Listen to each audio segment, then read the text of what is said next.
Chapter 283. A journey without a destination is true freedom. East, west, south, and north. He could do whatever he wanted. This was a feeling that Li Tianlan had never experienced before.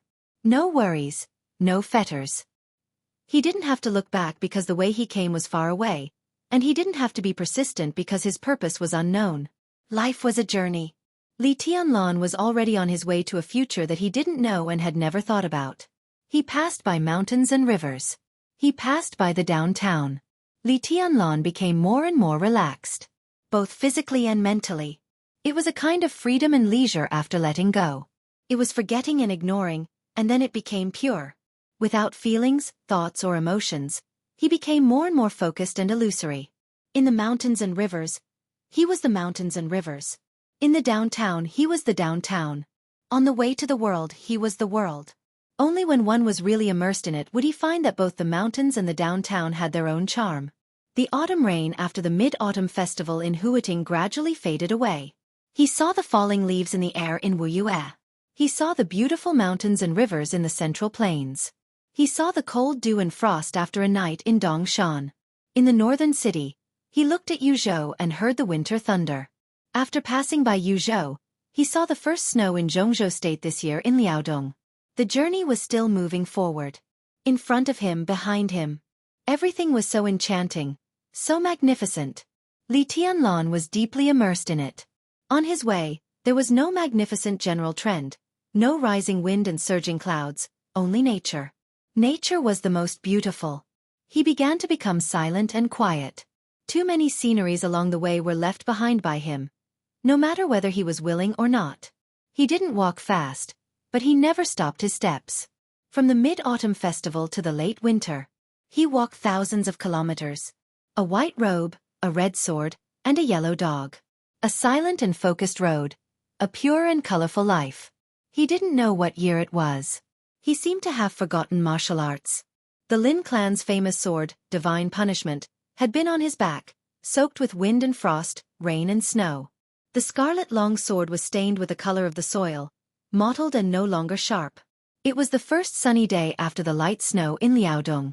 It was already snowing heavily in Guangdong. Li Tianlan finally realized that he was going north. All the way north. Snowflakes like goose feathers fluttered down in every corner, white and flawless.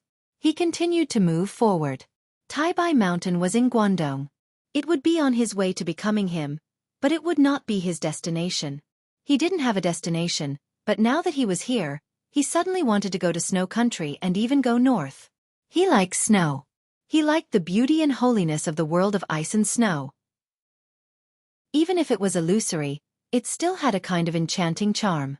Under the heavy snow, Mount Taibai looked more and more misty. No one could see the city on the mountain. But in the vast snow, the entire Taibai mountain seemed to be sighing silently. Li Tianlan took out the badge that Tribulation gave him in Changdao and put it on his chest. The badge was a piece of high-quality black jade. It was completely black, with only a thin white line running through the entire black jade, like a ray of light in the darkness. At the foot of the mountain stood a tall stone tablet. The stone tablet was engraved with the words, Military Restricted Zone, in bright red. Li Tianlan glanced at it and stepped up the mountain. The golden retriever wagged its tail and ran happily behind Li Tianlan. It was quiet and cold on the mountain road. Sai City must have arranged guards here, but perhaps because of the badge, no one came out to stop him. From the foot of the mountain to the mountainside, and then to the top. The wind and snow danced wildly. On the pale Taibai mountain, it seemed that even the snowflakes became cold and flamboyant. A figure finally appeared in Li Tianlan's sight.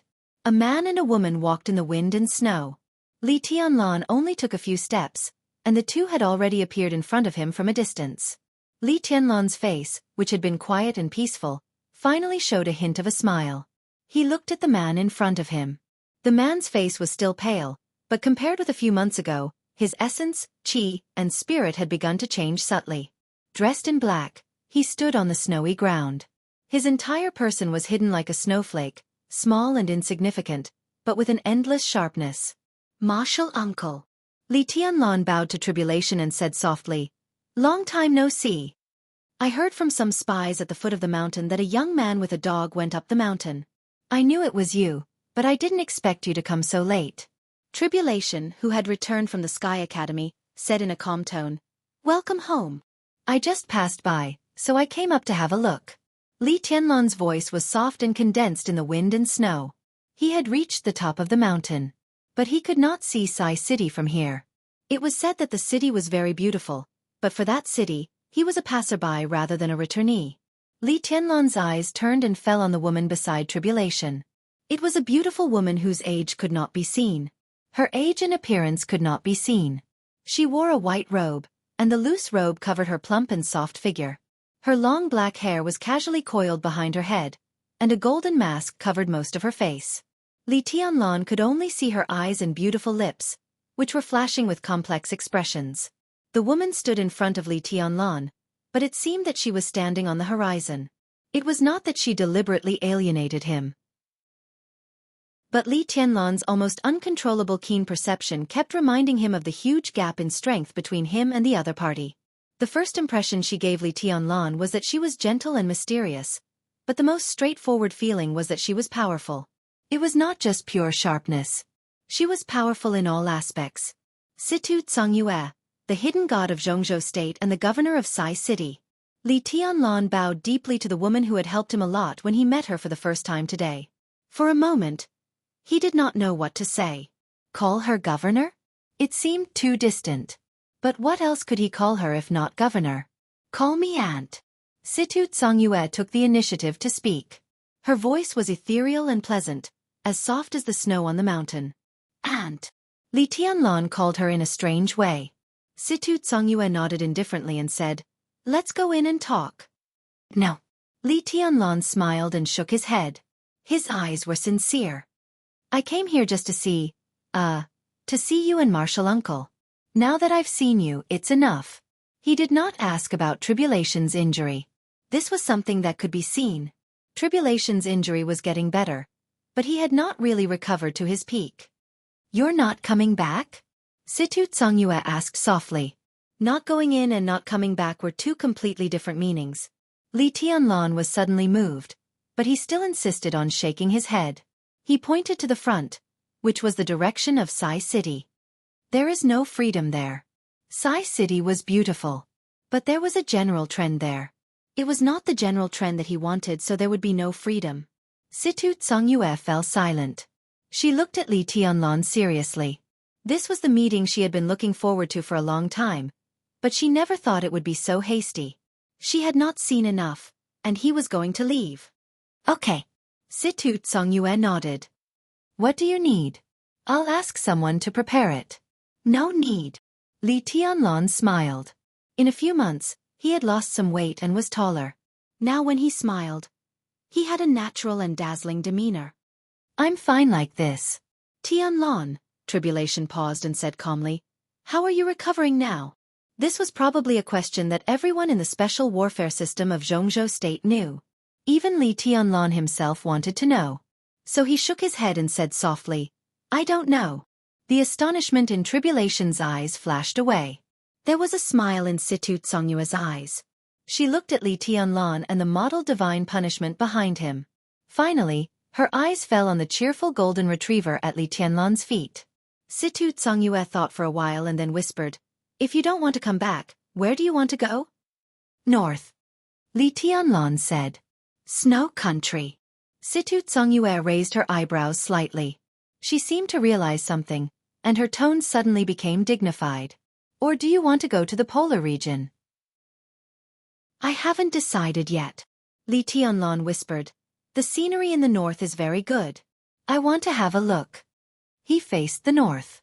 His way was in the north. Situ Tsongyue nodded. Li Tianlan moved his feet. Suddenly, he seemed to think of something. He frowned slightly and hesitated. "Just say what you want to say. As long as Sai City can do it." Situ Tsongyue looked at Li Tianlan. Her eyes were beautiful and complicated. "Aunt," Li Tianlan called her and said slowly, "if I can, I want to see your martial arts." He had seen the Buddhist incantation of 9 words of tribulation. But he had never seen Situ Tsongyue make a move. But this was very important to him. Situ Tsongyue looked at Li Tianlan in surprise and nodded. Okay. Li Tianlan did not say thank you. Too many times, these two words seemed to be very weak. Situ Tsungyue thought about it. She reached out her hand and stepped forward. In an instant, the cold wind on the top of Mount Taibai suddenly disappeared. Only the flying snowflakes were still floating in the air. Situ Tsungyue moved forward again. Her body soared into the air. In silence, countless snowflakes followed her figure and went up against the wind. There seemed to be countless snow dragons on the top of Mount Taibai. Situ Tsungyue spun in the heavy snow. Snowflakes danced around her. But the area around her had already become a pure void. That was Situ Tsungyue's domain. It was not darkness, but light. The vast snow seemed to become light, covering everything. Situ Tsungyue's figure also disappeared in a vast expanse. Whether it was the extreme darkness or the extreme light, once it reached the extreme, there was no difference in essence. Situ Tsungyue's figure slowly fell. The light and the void converged, and a large number of snowflakes spread in all directions in an instant. The wind was whistling. Snowflakes swept over the mountains. Endless snow waves rushed up to the sky, messy and broken. Li Tianlan was silent. When I fight, the surrounding is my world and moves with me. Situ Tsungyue said calmly. It was Situ Tsungyue's world. Naturally, it was useless to the opponent. Useless heaven and earth. Li Tianlan nodded. There should be another move ahead. In this uselessness of heaven and earth, he saw too many familiar things. It's all-embracing collection. Situ Tsungyue nodded. There is also a half move behind, called immortality. All-embracing collection. All-embracing collection. Li Tianlan smiled and whispered. It changes, but it's still the 24 moves of sword. Situ Tsungyue did not speak. Li Tianlan waved his hand and went straight down the mountain. The golden retriever still followed him, shaking its head and wagging its tail. Tribulation looked at Li Tianlan's back and frowned slightly. Is he really going to the polar ground? Only in the most extreme environment can the most perfect breakthrough be made. Situ Tsungyue looked at Li Tianlan's back and whispered. As far as I know, many years ago, someone successfully broke through in the polar ground. He didn't start over, but directly broke through to the invincible realm. Who? Tribulation raised his eyebrows. He had been pursuing his own martial arts and didn't know much about these things.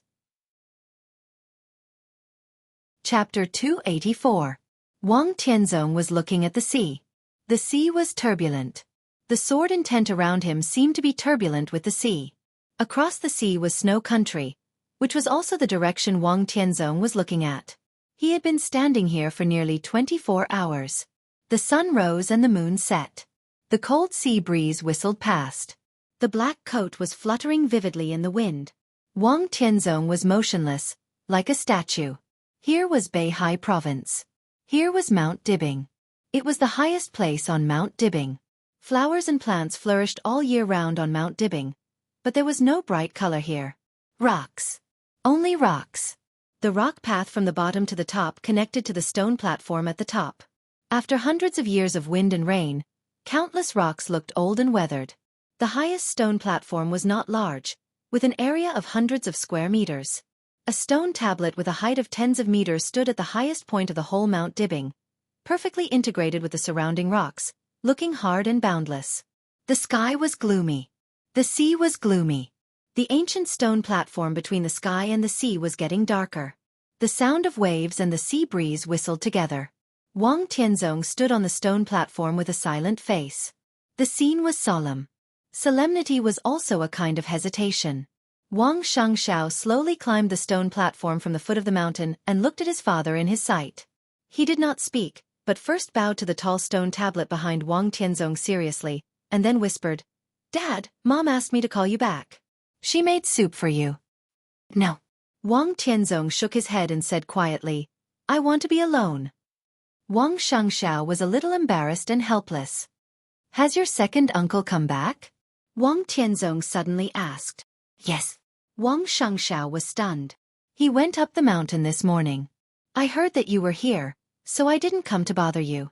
Wang Tianzong was silent for a while and said, "Call him here." Wang Xianxia answered and took out his mobile phone to make a call.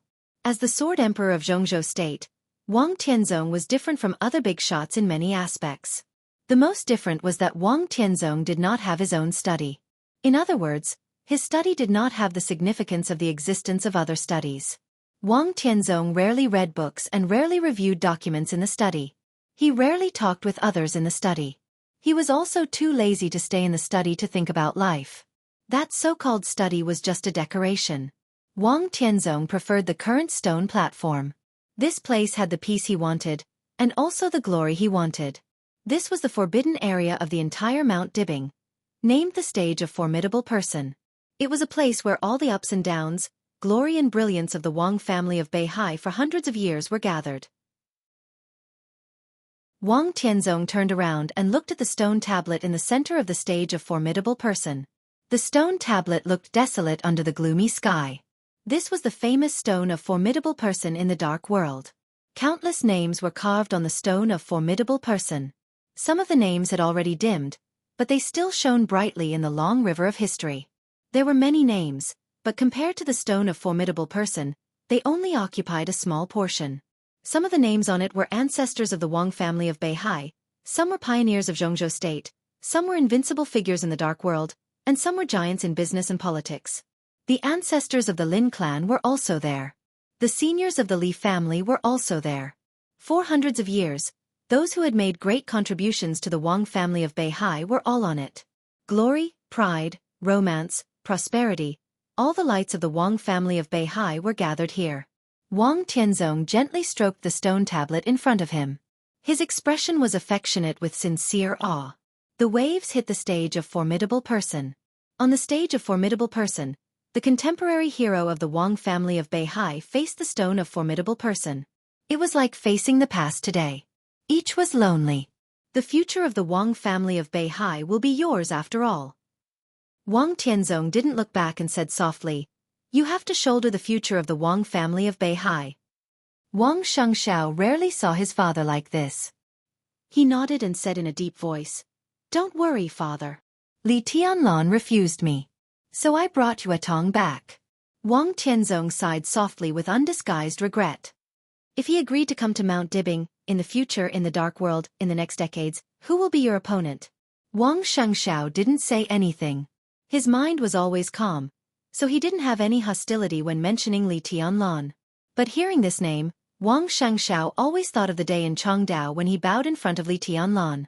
His eyes were calm and he said softly, "We are opponents." Opponent?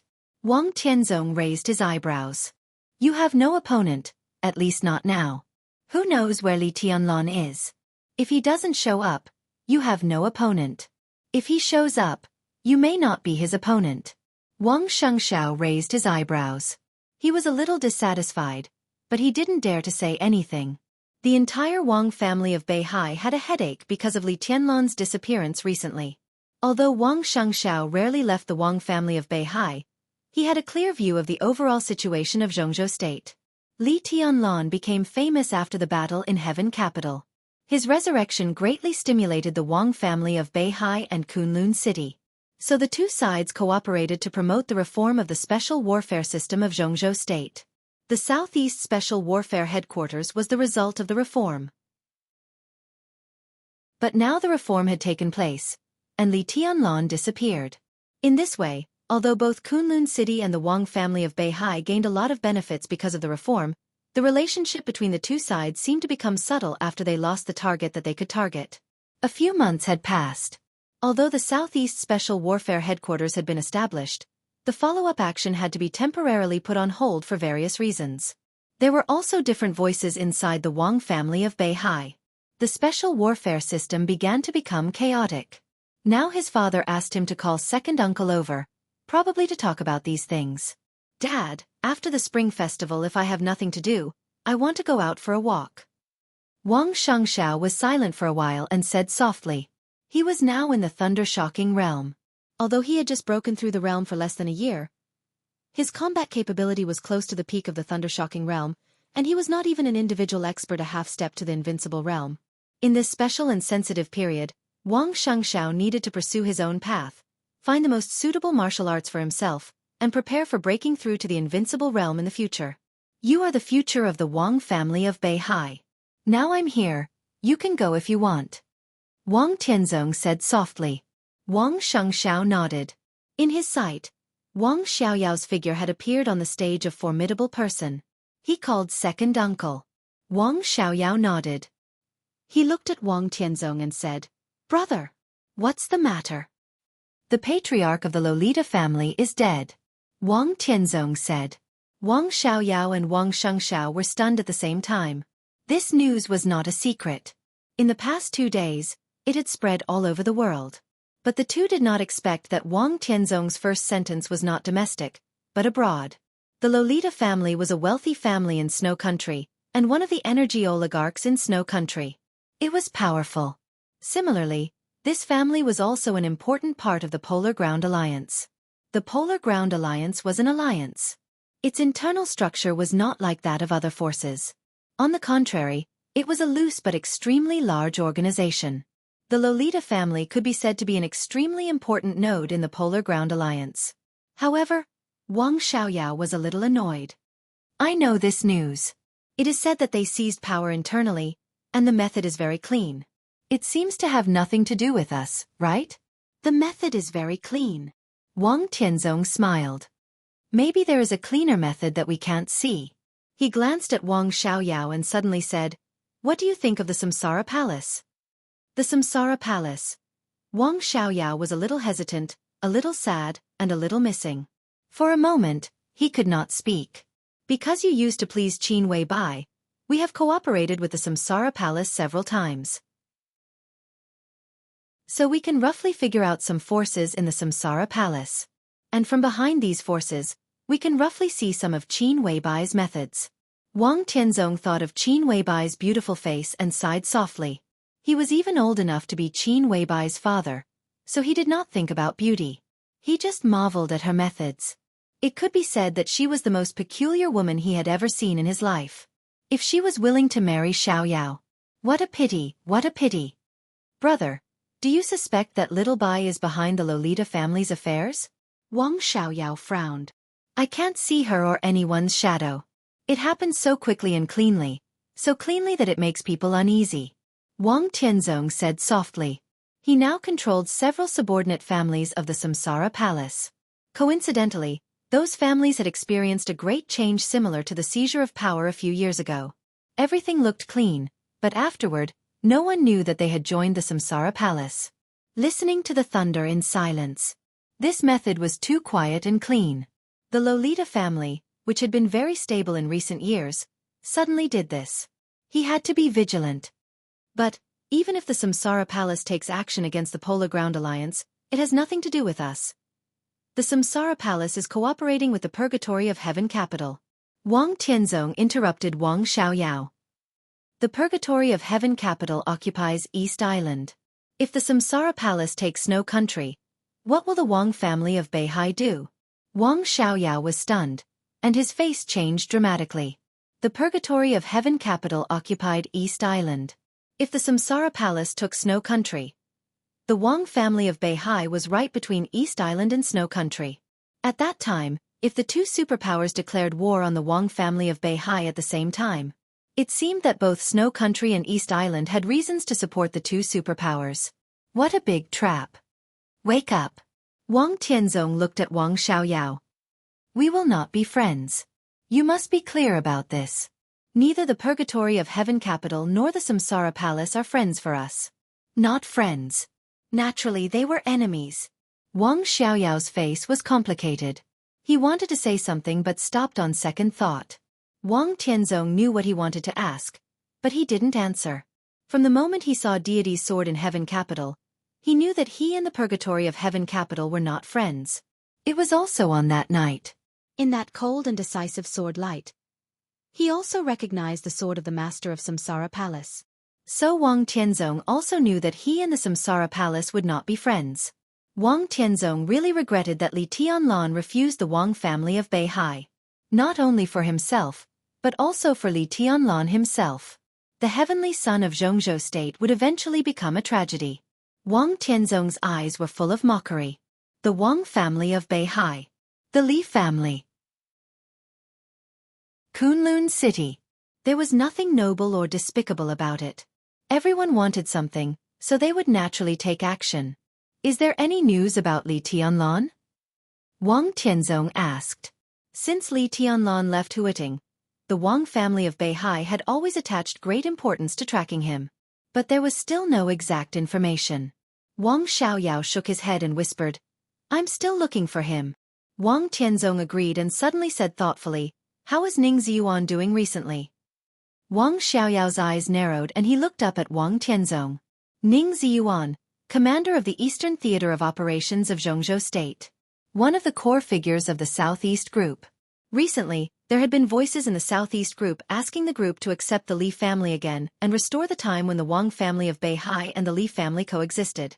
Some influential people also vaguely expressed their opinions. And Ning Ziyuan was one of the louder voices among these people. No one was surprised by his attitude. Because Ning Ziyuan was promoted by the father and son of the Li family. Only Wang Tianzong was surprised. Because his attitude was too normal. It seemed abnormal in his eyes. Not bad. Wang Xiaoyao replied cautiously. Brother, don't worry. I will persuade him. Wang Tianzong took a deep look at Wang Xiaoyao, nodded, and said, 3 things recently. First, summarize all the information about Snow Country in detail and increase the investment in Snow Country. Second, find Li Tianlan.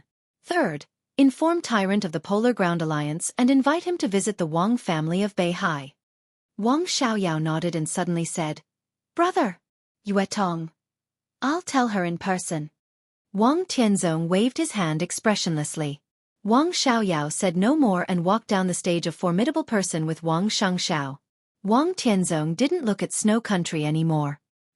He stood in front of the stone of Formidable Person, reached out, and gently touched the huge stone with too many meanings in front of him. It was silent. Wang Xianxia looked back on the way down the mountain. The stone of Formidable Person in his sight was very big. His father's figure was very small. He watched his father reach out and touch the stone tablet. It was a kind of careful caution and awe emanating from his bones. Perhaps only the Sword Emperor standing on the stage of Formidable Person was the real Sword Emperor. Wang Xianxia watched quietly. On the stage of Formidable Person, the Sword Emperor took off the invincible halo. What was revealed was fear, cowardice, carefulness, prudence, and hesitation. For the first time, Wang Xianxia felt the weight on his shoulders. He suddenly remembered his father in his memory. It seemed that as long as he could remember, Wang Tianzong had never smiled much in his impression. He had always been calm and silent. One person, one sword. He carried the entire Wang family of Beihai on his weak shoulders and sprinted to the top. That position was too high. The road to the top was a dangerous one with no way out. He couldn't retreat, because behind him were tens of millions of people of Beihai province, hundreds of thousands of troops of Beihai province, and the rise and fall of the entire Wang family of Beihai. He couldn't retreat, and he didn't dare to retreat. So he was invincible, but he rarely really relaxed. Under the invincible halo, he was not high-spirited, free, or doing whatever he wanted. He was really cautious, even timid. The scenery at the top of the world might be wonderful. But he was not complacent. Chapter 285. New Year's Eve was coming. It snowed heavily in Beihai province. Auspicious snow heralded a bumper harvest. The falling snowflakes seemed to fade away on Mount Dibbing. Mount Dibbing was pure white, holy and elegant. It was still snowing. Wang Yuetong stood on the wide balcony and looked at the dancing snowflakes outside, lost in thought. In the middle of the year, she had made an appointment with several good friends to go skiing in the Celestial and Human Canyon in Kanglan City. But those friends had never contacted her since she came back. Mount Dibbing was near Jianghu, the capital of Beihai province. Wang Yuetong had returned to the Wang family of Beihai from Huiting for a few months. She hadn't even been to Jianghu. How could she have the mood to go skiing in Kanglan City hundreds of miles away? Wang Yuetong became more and more silent. She never went down the mountain and seldom went out. After coming back from Huiting, she seemed to have completely closed herself up. Without any entertainment activities, she meditated and cultivated in silence every day. When she was tired, she watched a movie, rested, slept, and ate. Day after day. Everyone knew that the little princess of the Wang family of Beihai had returned to Mount Dibing, but few people could see her. The lights in the exquisite palace where she lived were on. That seemed to be the only difference between before and after the little princess came back. Autumn and winter were alternating. Winter was about to pass. Wang Yuetong was still quiet and still silent. The most delicate flower of the Wang family of Beihai had bloomed in every corner of Mount Dibing, but now she chose to bloom in her own space. She had never withered, but she was a little more proud and stubborn than before. That was her struggle. Although she knew early on that there would be no result. The cold wind poured into the balcony from the open window and rushed into the room. The hazy gauze curtain in the room danced with the cold wind. Wang Yuetong faced the wind and snow. Her fresh and refined little face was more attractive. A beautiful young woman in her early 30s walked into the room and looked at Wang Yuetong, who was wearing thin clothes on the balcony. She sighed, took a coat from the wardrobe, walked over, and put it on Wang Yuetong. She said helplessly, "Wicked girl, no matter how dissatisfied you are, you can't make fun of your health, can you? If you catch a cold, I will take care of you. Your father has been very busy recently. I think he has almost forgotten about us. Do you still expect him to feel sorry for you?" The young woman was extremely beautiful, with a mature and enchanting figure. The charm of a woman was vividly reflected in her. She was wearing light-colored cotton pajamas, and her hair was playing. Standing in front of Wang Yuetong without makeup, she looked like a pair of sisters. But in reality, they were mother and daughter. "Mom, I've entered the fire-flaming realm. I won't catch a cold even if it's a little cold." Wang Yuetong looked at her mother in front of her and said in an intimate tone, "I don't understand your profound martial arts." The woman smiled, and there was an indescribable gentleness in her smile. "The weather is cold, and it's not good to wear too little. I've made some soup. Come and have a bowl." Wang Yuetong said. Just as she was about to turn around, the woman chuckled. "That heartless man is here. Go and welcome him." Wang Yuetong turned around subconsciously. In his sight, Wang Tianzong's calm and silent figure was stepping on the wind and snow all over the sky and had already arrived outside the hall. Beside him was a young man about 25 or 26 years old. The young man looked ordinary, but he looked gentle and elegant. Wang Yuetong seemed to suddenly understand something. Her face was a little pale, and she suddenly felt cold. "I won't go." Wang Yuetong bit her red lips hard. Her face was as white and transparent as the snow outside. The woman looked at her daughter's stubborn and aggrieved face, and then looked at the young man beside her husband outside the hall. She shook her head and said softly, "Maybe it's not what you think. Anyway, I have to go and have a look." Wang Yuetong just shook her head and said nothing. The woman reached out her hand and gently touched Wang Yuetong's hair. Her tone was softer. "In fact, even if it's what you think, it's not necessarily a bad thing. That young man is your Uncle Wu's son. Don't you trust your father's judgment?" "I haven't seen the boy named Li Tianlan, but I have a vague impression of him from what you said these days and the rumors outside. He's the most outstanding young man in Jianghu State today, isn't he? It's normal that you like him. But since your father objects to you two being together, he must have his reasons." The woman's eyes were soft and calm. "Tong Tong, you should believe your father. The person he chooses may not be the best, but he must be the most suitable for you. Based on your father's character, it's impossible for him to hand you over simply for interests. Now there is no one in the world who deserves this. I just want senior brother Tianlan." Wang Yuetong shook her head, looking stubborn. The woman chuckled as if she was looking at a shameless child. "But senior brother Tianlan isn't yours. No one can deny his excellence, but for you, he's really not a good match. The descendant of the Li family, this identity can represent too many things. Nowadays, the special warfare system of Jianghu State is the era of Kunlun City. No matter how strong the Li family was back then, 20 years is enough to change everything. In fact, Li Tianlan's excellence is what worries me the most.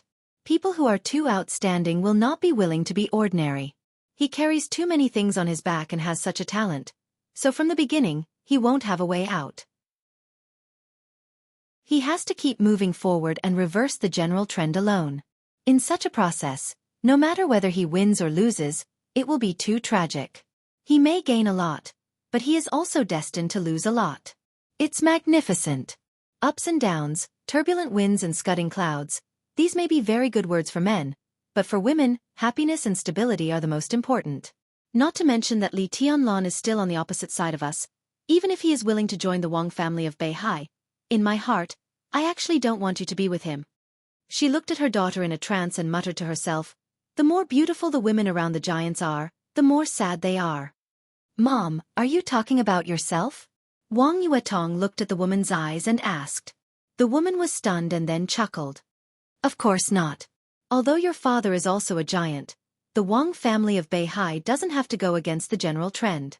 He may be under a lot of pressure, but he has never lost his temper with me. We don't have to worry about survival. Why should I be sad? But Li Tianlan is different. If he wants to survive, he has to go against the trend. You may be glorious by his side, but you won't be happy. You won't understand. Wang Yuetong whispered. The Wang family of Beihai has been in a high position these years. It's so high that even I can see too many things clearly. I've seen a lot of things. I've seen the so-called forbearance of those who sacrifice their loved ones for the sake of interests, and the so-called sacrifice of those who would rather abandon their wives and children for survival. I've seen too many. And Tianlan. Her eyes were a little dazed. He was the first man I met who would stand behind me when I was in danger. She chuckled. And at that time, he already knew my identity. My identity was not friendly to him, but even so, he still stood in front of me. That's because you had never been in danger before. The woman didn't know whether to laugh or cry. If you were in danger, too many people would be willing to do so. It's different, Wang Yuetong said quietly, because at that time, he knew very well that even if he helped me block the danger, he would not get any benefits. When the woman was about to speak, the voice of Wang Tianzong, who had been pressing the doorbell for a long time, rang directly from outside the hall. He said calmly and indifferently, Summer solstice, open the door. The woman responded subconsciously. She touched her daughter's hair and turned to go downstairs. Wang Yuetong bit her lip tightly. Her eyes looked out of the door, as if she had suddenly made up her mind. She put on her coat and went downstairs. In the living room on the first floor of the hall, Wang Tianzong had walked in with a young man. Summer Solstice was talking to the young man with a chuckle. Wang Tianzong was about to go upstairs. He saw Wang Yuetong coming down. He subconsciously froze. Dad. Wang Yuetong took the initiative to greet him. Wang Tianzong's facial muscles softened a little. He nodded and said, Come down. Wang Yuetong followed Wang Tianzong with a calm face. The young man chatting with Summer Solstice with a respectful face also stood up. Seeing Wang Yuetong, who was still beautiful without any makeup, his eyes obviously brightened. Then he smiled and said, Yuetong, long time no see. I'm Wu Qiong. When I was a child, I often took you to Xianghu to play. I know. Wang Yuetong nodded with a chuckle. Brother Wu, I heard that you went to Star State for further study? Did you just go home?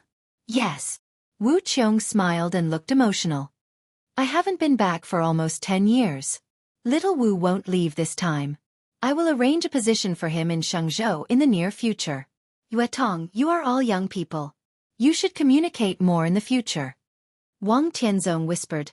Your Uncle Wu has been looking forward to you being his daughter-in-law. He has said this for many years.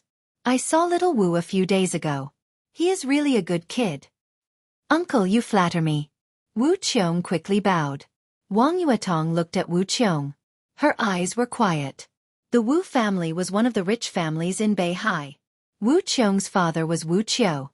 He was not famous in the dark world, but in terms of strength, he was definitely the top expert in the Wang family of Beihai. He controlled the internal security forces on Mount Dibing, and could be said to be Wang Tianzong's most trusted right-hand man. Wang Yuetong also had a good impression of Uncle Wu. But she had never thought about being Uncle Wu's daughter-in-law, although she had heard such jokes many times. Father, do you mean to unite with the Wu family by marriage? Wang Yuetong asked straightforwardly. It's not a marriage. Wang Tianzong frowned. Wu Qiong is good. You can try to date him for a period of time. If. There is no if. Wang Yuetong said indifferently. I won't marry into the Wu family, so there is no need to try. It could be imagined how embarrassing it was to say this directly in front of the person involved. Wu Qiong's face turned red and he couldn't speak for a while. Why? Tong, don't be too capricious. Summer Solstice sat aside and wanted to smooth things over. But Wang Yuetong had made up her mind to make a big scene. Why? She asked in reply and then looked directly at Wu Qiong. Brother Wu, do you want to know why? Wu Qiong's face turned red, but he still insisted on nodding. It was a great honor for the whole Wu family to be able to marry the little princess of the Wang family of Beihai. How could he accept it? Because here. Wang Yuetong pointed to her mouth and chuckled. Her mouth was small, red, and soft. Wang Yuetong's smile was beautiful and enchanting. Because I have eaten from senior brother Tianlon. Her face was blushing, but her eyes were unusually brave. She thought for a moment and described. It's that I am naked and kneeling in front of him, and then, I have eaten from there. She was confused. Wu Qiong was confused. Summer Solstice was confused. Wang Tianzong was confused, too. The three of them stared at Wang Yuetong, who was blushing but talking happily. For a moment, they didn't know how to react. Anyway, I have eaten from there, in the Sky Academy. Wang Yuetong looked at Wu Qiong. That's the reason. I have eaten from senior brother Tianlon, so my mouth can't say, I love you, or, I wanted to other men. Because I want to be shameless. Chapter 286. After leaving Sai City, Snow Country was less than 500 kilometers away. Snow Country was magnificent. In winter, snow fell continuously. The weather was cold and the ground was frozen. Everywhere was desolate and quiet. All the way north. Li Tianlon's footsteps finally began to slow down. At the border of Snow Country, he began his first meditation since he set out. In the whistling wind and snow, he meditated for 16 hours. Li Tianlon's figure seemed to completely disappear from the world and became completely illusory. Li Tianlon became more and more silent. He shuttled through the primeval forest at the border between Jianghu State and Snow Country. There were only trees and wind and snow in front of him. The world was quiet. Silence was freedom. The golden retriever named Baby grew up every day. The icy and snowy environment didn't seem to bother it at all. It followed Li Tianlon all the time. Carefree and natural. The golden retriever was the only person Li Tianlon could talk to. But Li Tianlon talked less and less. He was so quiet that he seemed to be integrated with the coldness of Snow Country. Thousands of words and ambitions before departure disappeared bit by bit. Silence. Silence. Concentration. Pure. Watching the flying snow and listening to the cold wind. He meditated for longer and longer periods of time, and more frequently. Most of the time every day, Li Tianlon would sit in the forest and explore his martial arts. The primeval forest was lush with trees. The snow outside stopped and began to fall again. Whether it stopped or fell. Because a lot of snow had accumulated on the trunks of the forest, the snowflakes in the forest were falling all day long. The snowflakes fell from the trees and drowned Li Tianlon in meditation. So most of the time every day, there would be a snowman sitting quietly beside the golden retriever, silent and motionless. There was not much food in the forest in winter, but as long as he looked for it, there would always be food. When not meditating, Li Tianlon was a hunter. Rabbits in winter were generally easy to catch. The man and the dog ate a lot of rabbit meat, and Li Tianlon's barbecue skills gradually became better. He began to try to train the golden retriever. It was indeed a very intelligent dog. A good pet dog was gradually trained by him into a hunting dog. Maybe it was not qualified, but the golden retriever had learned to catch some relatively easy small animals in winter. So Li Tianlon changed from a hunter to a chef. The golden retriever gave the prey to Li Tianlon, and Li Tianlon processed it and ate it. Meditation. Moving forward. Cooking, survival. There were also times when the golden retriever didn't get anything. That day, the man and the dog could only starve. The beginning of winter passed, and soon, it was deep winter. The man was thin, and so was the dog. But for the first time, a trace of illusory sword intent appeared on Li Tianlon. It was as if he was born with a sword intent that had perfectly integrated with his entire body, similar to his temperament. Li Tianlan walked slower and slower. He still did not draw his sword. The famous sword, Heavenly Punishment, had been hanging on his back all this time. It had been eroded by the wind and snow, looking even more ancient. Li Tianlan occasionally stroked the hilt and scabbard, but he never thought of pulling them out. Because the sound of the sword being drawn was too loud. Because the sword light was too bright. Li Tianlan wanted silence. The snowstorm in the primeval forest seemed to have become a part of his life. This kind of peace was like heaven to him. A man and a dog spent their first spring festival in the primeval forest of Guangbao. There were no lights or hustle and bustle. Li Tianlan, who had thrown away his phone, could not get any information from the outside world. New Year's Eve. On the day of reunion. What he faced was only the snowstorm that filled the forest. He started a fire in the most primitive way in the forest. The orange-red flames swayed in the surrounding snow, bringing with them smoke and dust. The fire illuminated Li Tianlan's face. The surrounding forest was still hazy and dark in the snow. The grown-up golden retriever lay between Li Tianlan and the fire, wagging its tail. Its furry tail swept on Li Tianlan's calf. So lonely, so quiet, so enjoyable. The sword intent seemed to gradually light up in the fire. He gently stroked the head of the golden retriever. The fire burned and then went out. From New Year's Eve to New Year's.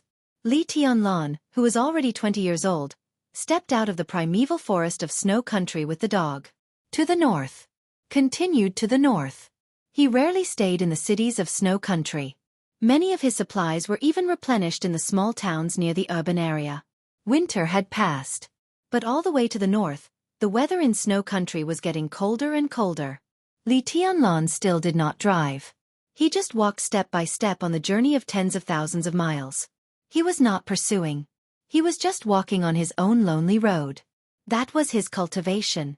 It was still snowing in the spring in the center of snow country. It was snowing heavily. It was nearly 40 degrees below zero in spring. In the flying snow, Li Tianlan took off his shoes and stepped barefoot in the snow. The golden retriever ran happily around him. Li Tianlan's eyes were always calm and firm. The snow was very cold. But every step he took, Li Tianlan could feel the power of the earth. Snow country was vast. The endless flying snow finally stopped. Li Tianlan saw the surging and towering rivers and mountains of snow country, and the flowing sea. He walked behind time. So spring had passed. Snow country entered the cool midsummer. Li Tianlan's meditation time decreased from long to short. He was still dressed in white, walking barefoot on the land of snow country.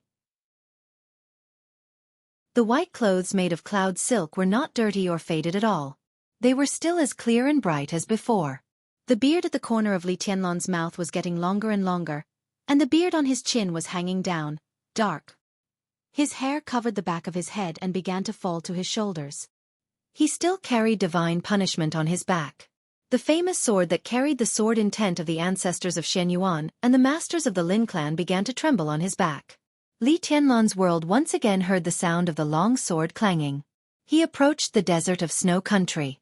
He also stopped in the desert of snow country for the time being. He stopped by the Volga River in snow country. So the golden retriever began to eat fish. It could even go into the water to catch fish. The long sword on Li Tianlan's back trembled every day, but he didn't seem to notice it. He just soaked his calloused feet in the water every day and looked up at the sky. The sky of snow country was very clear. It was a natural magnificence. The golden retriever began to move farther and farther away from Li Tianlan and no longer stuck to him. Its eyes occasionally showed humanized fear. It often stared at the long sword on Li Tianlan's back and occasionally barked in a low voice. The summer began to pass. The bleak autumn day made people feel more lonely in snow country. The golden retriever, who had eaten too much fish and wanted to vomit, bit Li Tianlan's sleeve with its mouth many times. Li Tianlan finally stopped being in a daze by the river. He prepared enough clean water, crossed the Volga River, and directly entered the desert of snow country on a sunny day. The white robe disappeared in the vast expanse of yellow sand. The storm began to enter the desert. Divine punishment on Li Tianlan's back became completely quiet and no longer trembled. After the sandstorm, the barren desert became even quieter. The scenery was the same. A person who never changes. A dog that never changes. Li Tianlan's eyes became completely clear. He was not in a daze, nor was he meditating. He was getting faster and faster. The golden retriever seemed to be unable to stand the sometimes hot and sometimes cold yellow sand in the desert. Its pace was a little staggered and became listless. Li Tianlan simply wrapped the golden retriever's limbs with gauze. Finally, he simply carried it on his back and continued to move forward. He stepped barefoot in the yellow sand with a deep and firm sense of strength. A deep line of footprints was left in the quiet desert, spreading far and wide. A gale gradually rose in the desert. The yellow sand that seemed to wreak havoc in the whole world flew wildly in the desert. The wind rose and fell. The yellow sand fell. The deep footprints that spread out in the desert were still there, clear and deep, without any change. At the end of the desert was the grassland of snow country. Cattle and sheep were everywhere. His short hair had become long. Li Tianlan, whose short beard had become long, finally stopped being silent. He still didn't talk much, but he occasionally chatted with the golden retriever. During the journey of tens of thousands of miles, the man and the dog had already developed a deep relationship. Although the intelligent golden retriever couldn't speak, it often responded to Li Tianlan with its actions. So the loneliness gradually faded away. A smile appeared on Li Tianlan's face. The illusory sword intent surrounded him and completely became his own temperament, making him seem to have a sense of alienation from the whole world. But he smiled happily. Behind this focused and pure smile, he seemed to forget something.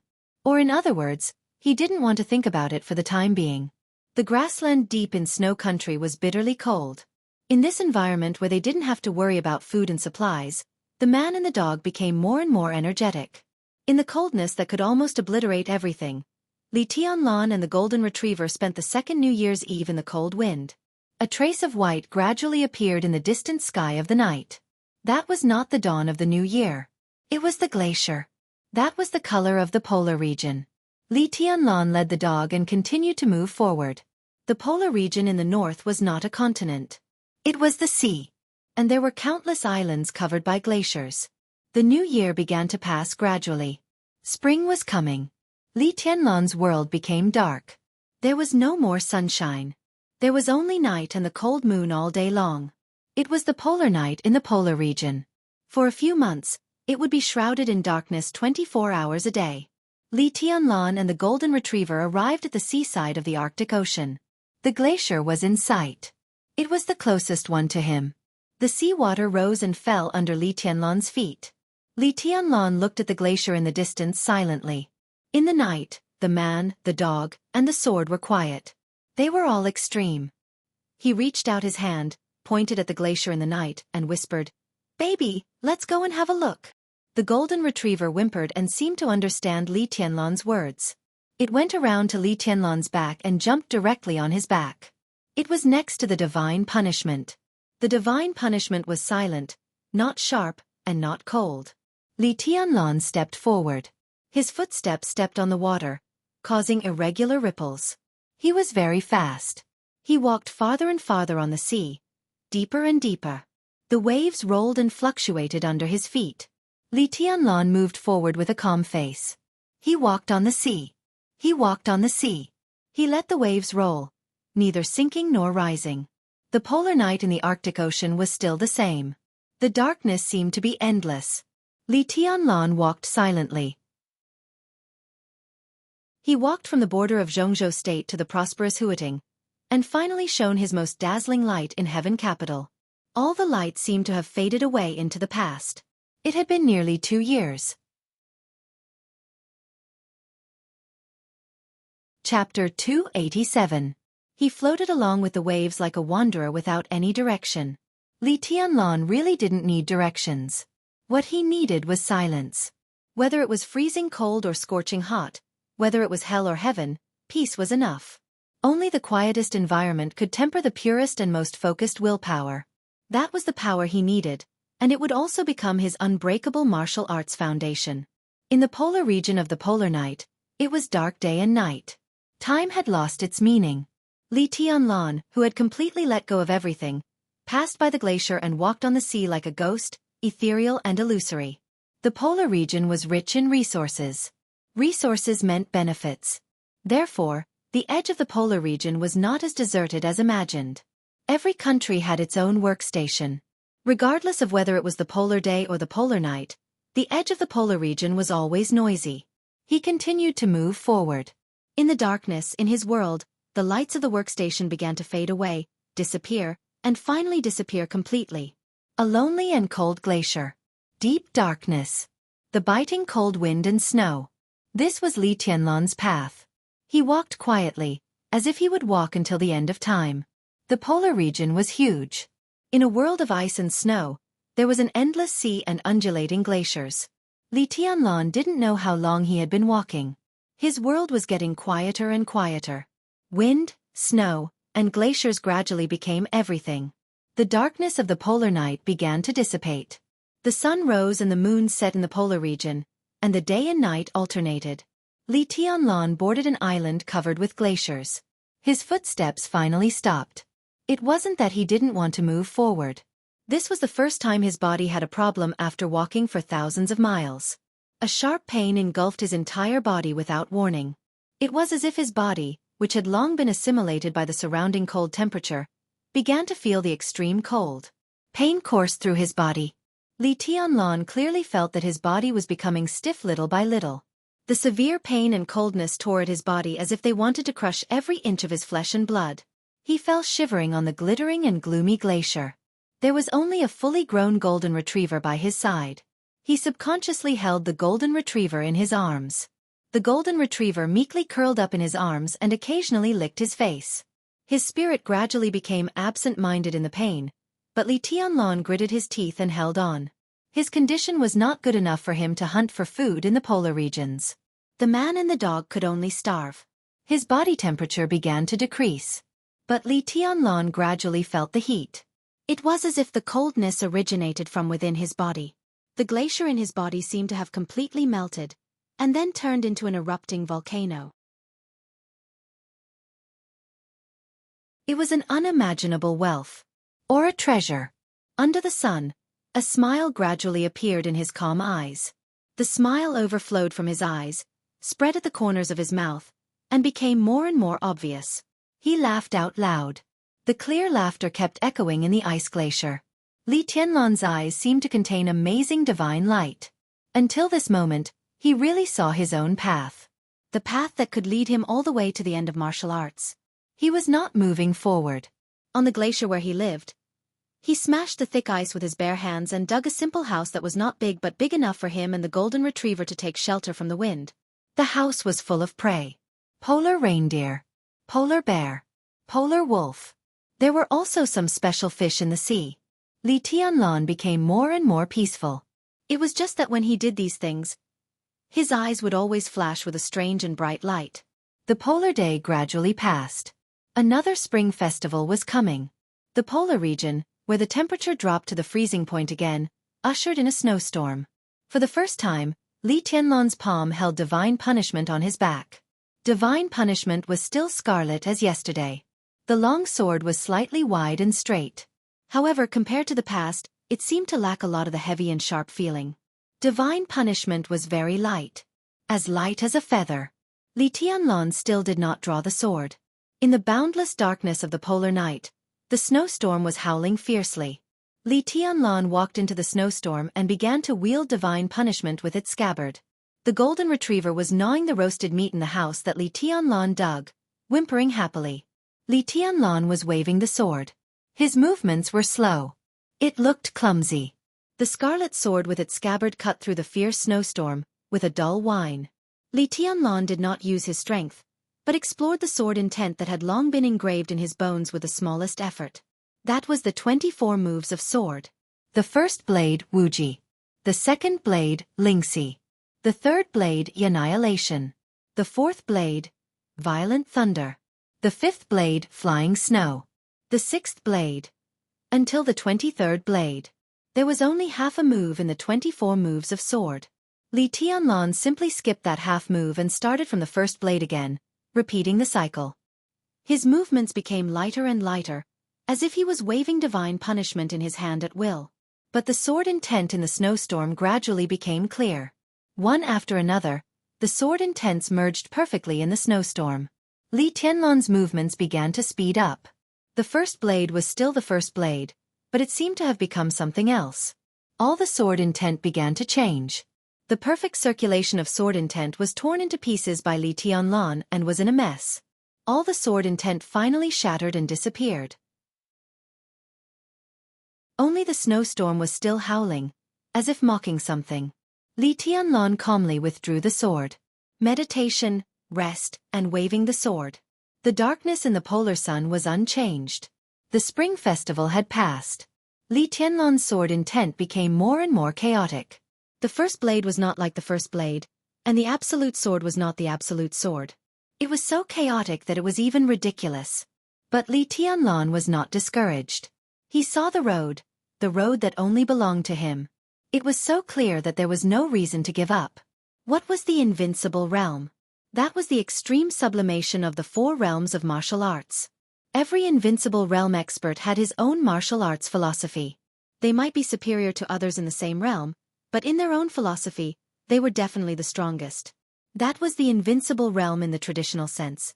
It was the invincible realm, not the invincible realm. Any inheritance station was the path that the ancestors had walked. Looking down from the perspective of the invincible realm, the inheritance was the starting point.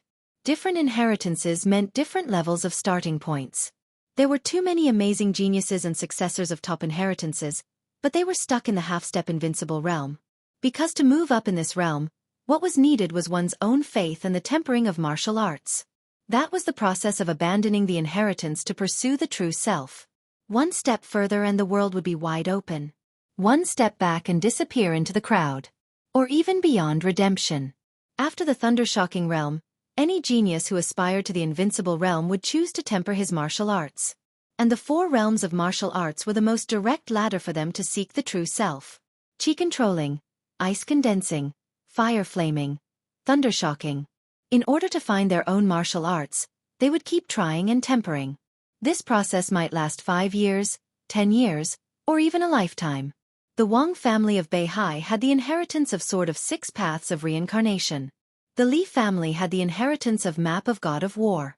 But every invincible realm expert from these 2 forces was unique. Wang Tianzong's Sword of 6 Paths of Reincarnation would definitely be different from that of the patriarch of the Wang family of Beihai. Li Honghe and Li Guangtu's 24 moves of sword would also be different. Li Tianlan was also tempering his martial arts now. But he no longer needed the so-called 4 realms of martial arts. He didn't temper his own realm, but his sword. His own sword. In the polar night of the polar region. His sword intent was getting more and more chaotic.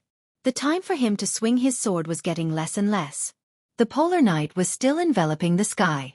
Li Tianlan was still swinging his sword. The chaotic sword intent was constantly entangled in the cold polar region. Li Tianlan was getting calmer and calmer. His sword intent was still chaotic, but the sword intent it carried was getting less and less. The sword intent began to disappear bit by bit as he swung his sword. When Li Tianlan swung his sword again, there was no sword intent in the polar region. Wherever the long sword passed, there was nothing. Li Tianlan himself was stunned. He put away divine punishment, sat on the glacier, and looked up at the night. The golden retriever came to him and rubbed his arm. "We should go." Li Tianlan touched the golden retriever's head and whispered. There was no longer any scenery worthy of his nostalgia. Because there was no sword intent here. On this day, the polar region was still dark. On this day, it was the 2nd day of February in the Jianghu state calendar. The dragon raised its head. Li Tianlan looked down at divine punishment in his hand. He held the hilt with his palm. The whole divine punishment began to shake violently. Li Tianlan's eyes were as calm as water. He pulled out the famous sword of the Lin clan little by little. "Thank you," he said softly. There was no sword intent in divine punishment. The sword intent accumulated for hundreds of years had completely disappeared. The blade was completely out of the sheath. The cold wind blew over. Crack! Divine punishment, which had existed for hundreds of years, shook. With the cold wind, dense cracks appeared on the scarlet and heavy long sword. Li Tianlan loosened his hand. Divine punishment fell down. Before it landed, it began to disintegrate in the cold wind. The metal fragments fluttered in the air as if they were weightless. In front of Li Tianlan's eyes, they became invisible dust in the wind. There was no more divine punishment in the world. Li Tianlan stood up. In the night wind, the invisible sword intent surged under the night sky like mountains and seas. The whole glacier began to shake wildly. Li Tianlan carried the golden retriever on his back. A bright white dress directly broke through the shaking polar night and went straight into the sky. The glacier below was silently cut open, and the thick ice fell into the sea. The invisible sword intent poured directly into the sea from the sky. In the huge waves, the polar night in the polar region lit up. Chapter 288. Li Tianlan boarded a cargo ship heading directly from the polar region to Jianghu State. This wasn't too difficult of a task. From Jianghu State to snow country to the polar ground. Li Tianlan didn't have a passport, so he was a stowaway. But the return trip was very simple. He didn't have a passport, but he had the highest badge of Sai City. The polar region was rich in resources. Whether it was the South Pole or the North Pole, the major forces would more or less establish strongholds. So did Sai City. His badge was enough for the people of Sai City in the polar region to arrange a return route for him as soon as possible. It was easy and discreet enough. The land and sea were calm. The freighter gradually moved away from the Arctic Ocean. The glaciers and coldness were fading away, and the climate began to warm up. Li Tianlan and the golden retriever, who had long been accustomed to the cold, were not used to it. From the polar region back to Jianghu State, they took the northeast sea route, starting from the Arctic Ocean, passing through the Pacific Ocean, and finally entering the Yellow Sea, arriving at Qingdao in Dongshan province of Jianghu State. In 1 month, they had traveled more than 6,000 kilometers. The tenacious golden retriever began to jump around after the first few days. After living in the snow country and the extreme low for nearly 3 years, it was not easy to survive. Now that they were finally in a normal environment, the golden retriever immediately felt like a husky. Li Tianlan spent most of his time on the ship in a daze. He didn't get seasick, but he didn't really like the environment around him except for seawater. What he missed was this feeling. The ship sailed on the sea. Behind him was the glacier, and in front of him was the golden age. Behind him was freedom, and in front of him were fetters. Most of the time, he would stand on the deck and look at the way he came. The cargo ship sailed forward. The stern of the ship drew a clear white wave. There were no glaciers in sight, and the weather was no longer cold. Li Tianlan was finally sure that the so-called freedom was really far away from him. All the worries, conspiracies, swords, deceptions, and turbulent times in the bustling city were getting closer and closer to him. He began to miss the quietness on the glacier. He knew very well that if there were no accidents in this life, the past few years would be the only relaxing time in his life. That year, Li Tianlan was 22 years old. He already had the ability to shoulder more responsibilities. Freedom was good, but that was not his life. Li Tianlan looked up at the sky. He shaved off his already long beard and briefly combed his hair, revealing a clean and warm face. The sky was filled with the glow of sunset. The clouds were illuminated by the setting sun into a fiery red color, and the gorgeous light and shadow were projected on the endless sea. Under the setting sun, there was no wind or waves. It was a beautiful scene. He suddenly remembered a saying. When I first met the world, when I was a teenager. Li Tianlan laughed. Under the sky and in the setting sun when he was 22 years old. His laughter was ignorant and nostalgic. The golden retriever circled around him. Li Tianlan opened his hands. The big dog pounced on him. Li Tianlan gently stroked the soft fur of the golden retriever and looked at the deep sea with a calm face. There was no sword in his hand, but his arms exuded a power that seemed to be able to overturn the entire sea. Li Tianlan began to recall. He thought of the Li family, the remaining uncles of the Li family, the East Emperor Palace, Li Batian and Ning Qianqing, the Samsara Palace, Sai City, Tribulation and Situ Tsongyue, the Dongqing clan, Dongqing Wudi and Bai Qingqian. Something seemed to have been forgotten. Li Tianlan knew that he hadn't forgotten. He just kept silent and didn't want to think about it.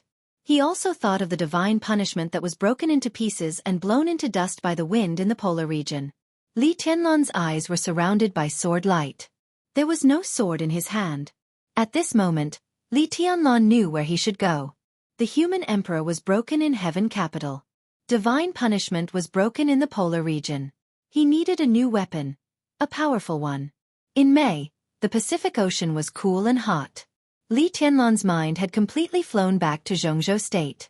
Because of the final battle in heaven capital, the official opening time of the Sky Academy and the Deep Sea Academy was delayed for several months, from early spring to early autumn. This year was the third year. It was also the graduation year of the Sky Academy.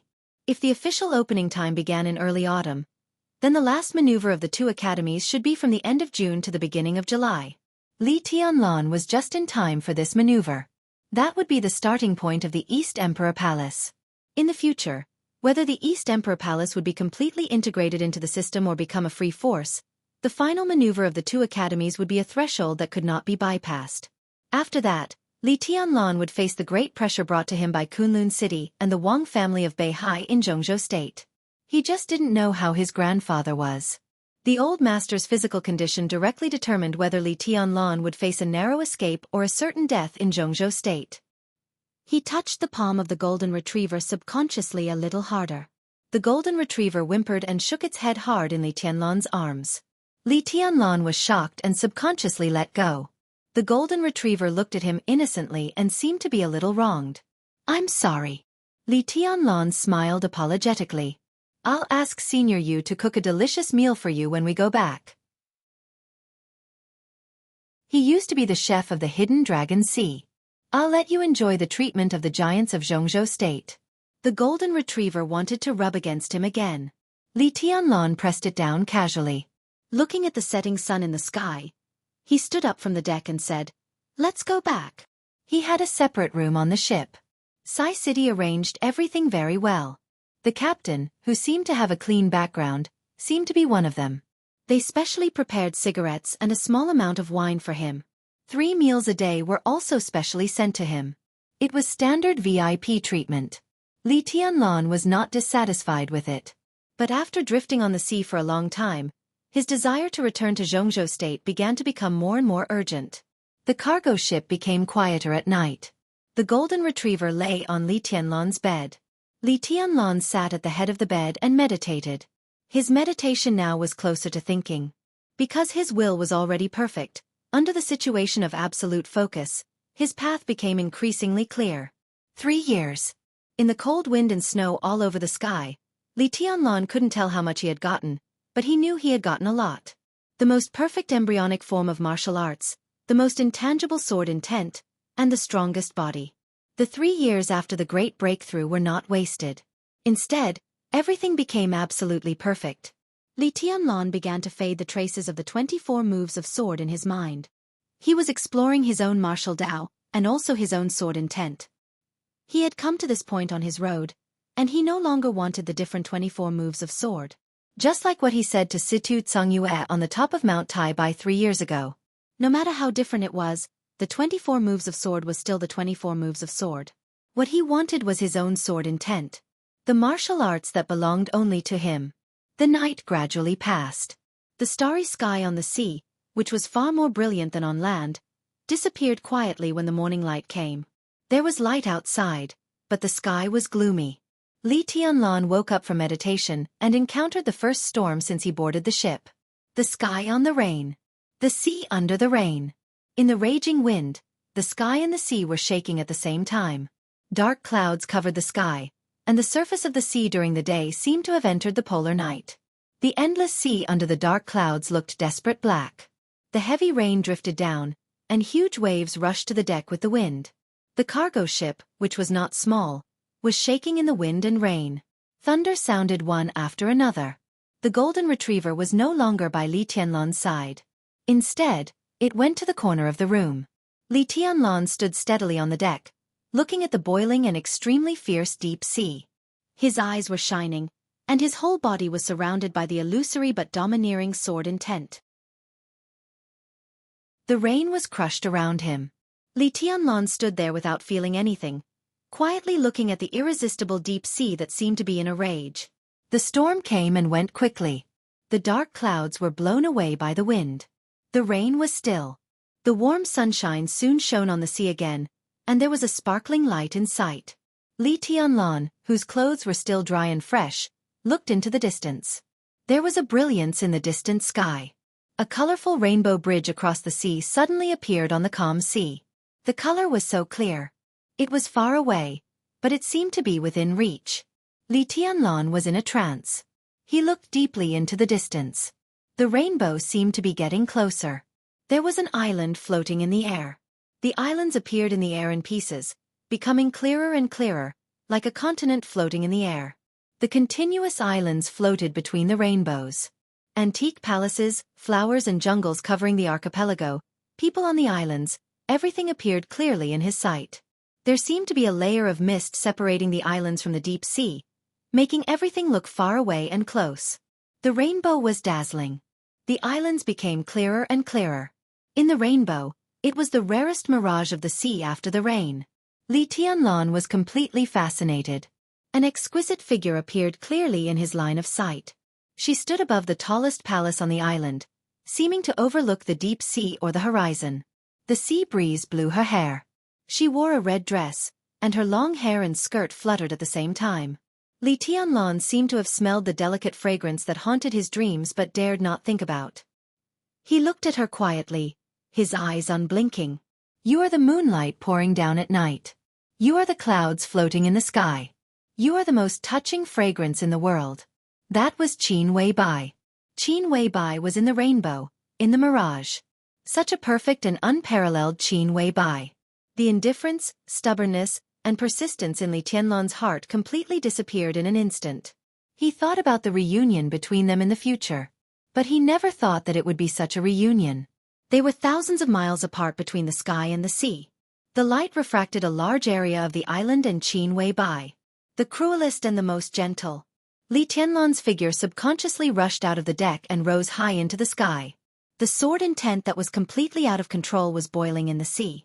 A huge wave as high as 100 meters suddenly rose in front of the freighter. The sword intent was swirling in the sea. The huge wave was getting higher and higher.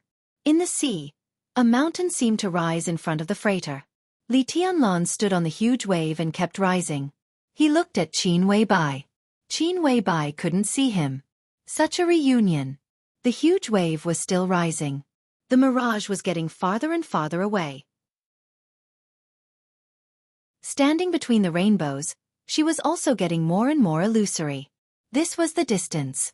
Between him and her, even if it could topple mountains and overturn seas, it couldn't reach.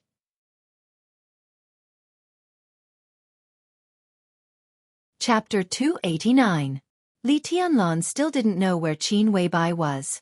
He wasn't even sure if what the mirage reflected in front of him was the real scene and how far it was from him. The illusory mirage began to disappear. The cloud-like figure gradually dimmed. Li Tianlan returned to the deck. He watched everything disappear in front of him, but there was nothing he could do. The sky cleared up after the rain.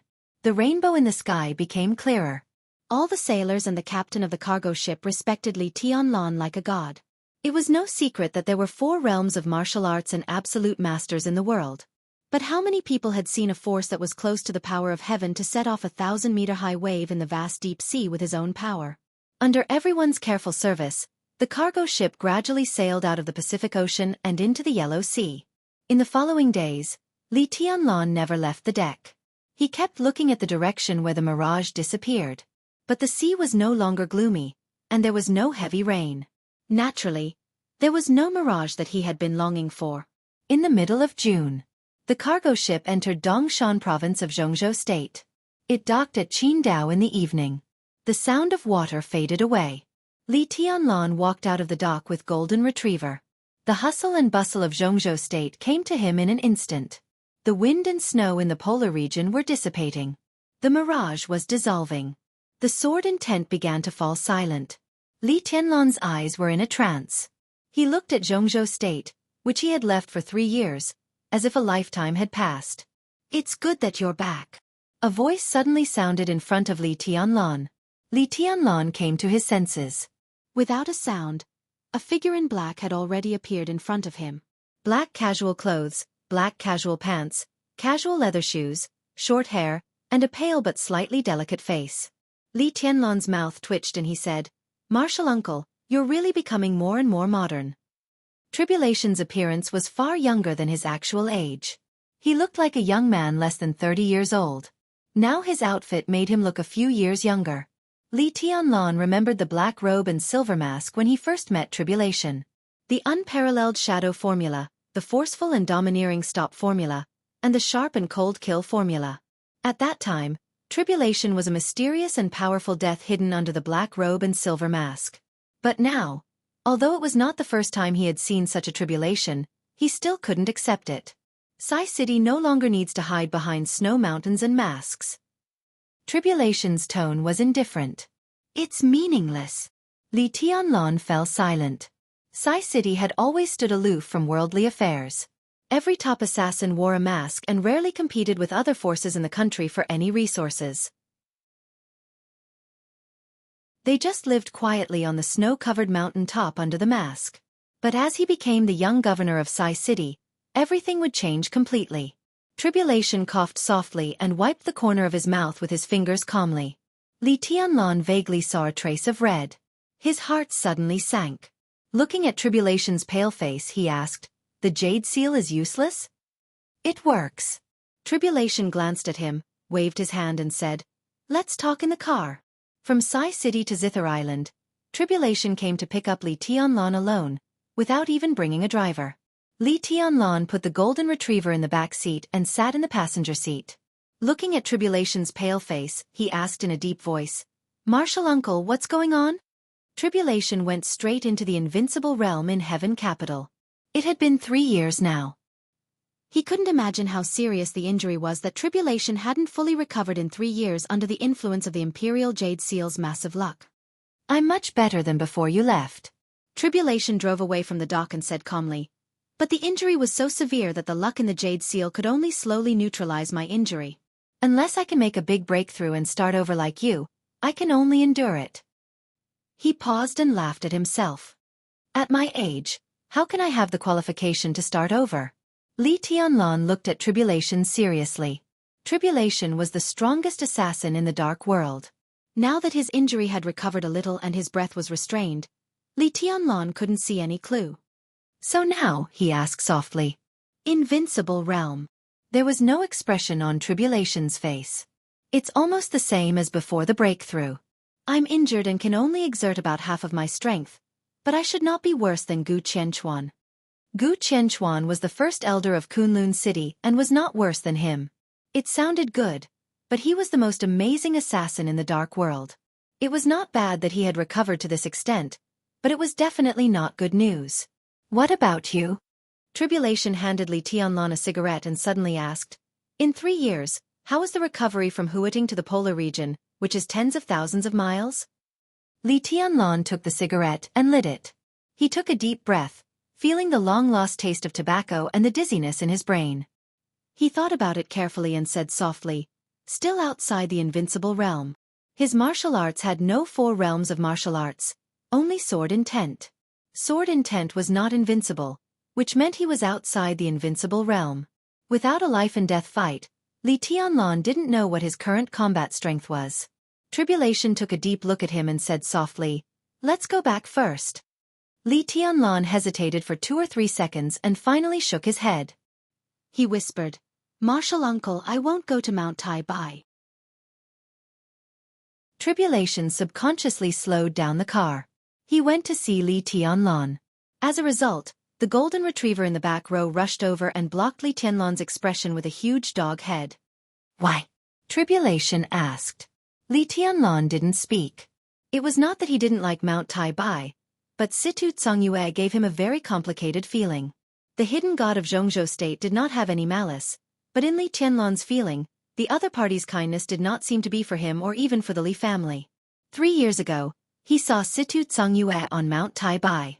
Situ Tsongyue looked at him as if she was looking at another person. Li Tianlan knew who she was looking at. But he didn't like this feeling and didn't know how to face that kind of gaze. "My sister has been collecting news about Snow Country and the polar region in recent years. Although she didn't say it, she secretly went to Snow Country once, but she didn't find you. There are not many people in Sai City, but you haven't met all of them. Everyone wants to see how the young governor is after the great victory. Secretary Bai went to Mount Tai Bai almost every month to ask about you in recent years. She cried every time. She was very sad. I never knew that the strong woman in politics could be so fragile. Li Tianlan knew that Tribulation was talking about Bai Qingqian, Dongqing Wudi's wife. Li Tianlan had never thought of her for 3 years. They only met once and didn't talk much. He thought he should have forgotten her long ago. But now when he heard Tribulation mention her again, Li Tianlan had a feeling that he couldn't breathe. That feeling was not oppressive, but strange. Go to Luojing, Zhongyuan. Li Tianlan interrupted Tribulation and said in a low voice. Tribulation said no more and drove in another direction in silence. At the same time, he changed the topic and said, Dongqing Wudi has been promoted. In the years you were away, the relationship between the academics and the giant group was not affected. He went to Yuzhou last year. The army headquarters? Li Tianlan raised his eyebrows. The Border Control Corps had a saying in Jianghu State that the Border Control Corps was a small army headquarters. The commander of the Border Control Corps went to the capital and competed for the position of the army headquarters. If he went to any other place, it could be said that he was promoted in public but demoted in private. Tribulation said, he took over Qi Baitsong's position. Qi Baitsong retired last year. Li Tianlan said, he knew Qi Baitsong, the flag figure of the Special Warfare Group. In the past few years, he had been the backbone to check and balance President Li Huaqing's military power. He retired so smoothly that Dongqing Wudi became the nominal number 2 in the military of Jianghu State, but actually the number 1 in the military. This was somewhat unexpected. As Dongqing Wudi changed from a member of the decision-making committee to a director and became a real giant, the giant group's right to speak in Jianghu State would be greatly enhanced. In this matter, the Wang family of Beihai also contributed. The Dongqing clan never made a losing deal. In the border war 3 years ago, the Border Control Corps penetrated 800 miles into the territory of Annan State. That land, together with the elites of the Border Control Corps, was handed over by the Dongqing clan to the Wang family of Beihai in exchange for the support of the Wang family of Beihai to Dongqing Wudi. Now the situation in Jianghu State is a bit chaotic. You came back at the right time. Li Tianlan silently thought about the impact of the change at the top level on him and suddenly said, who will take over the Border Control Corps? For the time being, Dongqing Wudi is the commander of the army. The position is a bit difficult to produce. As for who will be in charge, it depends on the next transaction of the major groups. Tribulation's tone was indifferent. But his words were enough to make Li Tianlan realize the great changes that had happened and were about to happen in Jianghu State. He narrowed his eyes and said no more. It was night when they got off the boat from Qin Island. When they arrived at Luojing, it was close to midnight. Although Tribulation had informed the Dongqing clan in advance, when the car drove to the mountain occupied by the Dongqing clan, Tribulation and Li Tianlan couldn't help but be a little surprised. Before going up the mountain road, Dongqing Hongguang, the old patriarch of the Dongqing clan, was standing there with his butler, motionless. No one knew how long they had been waiting. Tribulation was surprised. Li Tianlan felt ridiculous and even a little scared. He didn't think he was qualified to let the spiritual leader of the giant group wait for him at the foot of the mountain overnight. Old master. Li Tianlan quickly got out of the car and held Dongqing Hongguang's hand with both hands. The Dongqing clan really couldn't find any fault with him. Li Tianlan was moved and had nothing to say for a while. Son, it's good that you're back. Wudi was going to come back, but there was a temporary meeting. When he came, it would be dawn. Dongqing Hongguang smiled and patted Li Tianlan's palm. His eyes were a little tired, but full of kindness. Rushi is already on the way. You came faster than I thought. Thank you. Li Tianlan looked at Dongqing Hongguang and said in a dry voice. Thank you. Don't say it too early. Dongqing Hongguang smiled and said, there is a bigger surprise to come. He looked at Tribulation standing beside Li Tianlan and said with a smile, Your Highness, you've worked hard. Tribulation shook his head. He was in the invincible realm, but in front of Li Tianlan, he was only willing to be a deputy governor standing beside the young governor. Old master, do you mean that the thing that the Dongqing clan has been researching in recent years has been successful? Tribulation asked. Dongqing Hongguang laughed and said, 2 months ago, it was successfully completed. Tianlan, you came back just in time. 3 years ago, Senior Li sent the murderous weapon, the Legend of Qin, and you asked Wudi to send the fragments of the Li family's murderous weapon. Today, I give you a real murderous weapon. It may not be the strongest, but it's definitely the most suitable for you. Li Tianlan's eyes lit up. A new weapon. This was the main purpose of his coming to Zhongyuan. Where is it? He asked subconsciously. Not here. Dongqing Hongguang smiled and said, in the secret laboratory in Spirit Treasure City. I'll take you there now. But Tianlan, the person who used the Legend of Qin to create a new murderous weapon is my nephew. His lifelong wish is to create a real murderous weapon.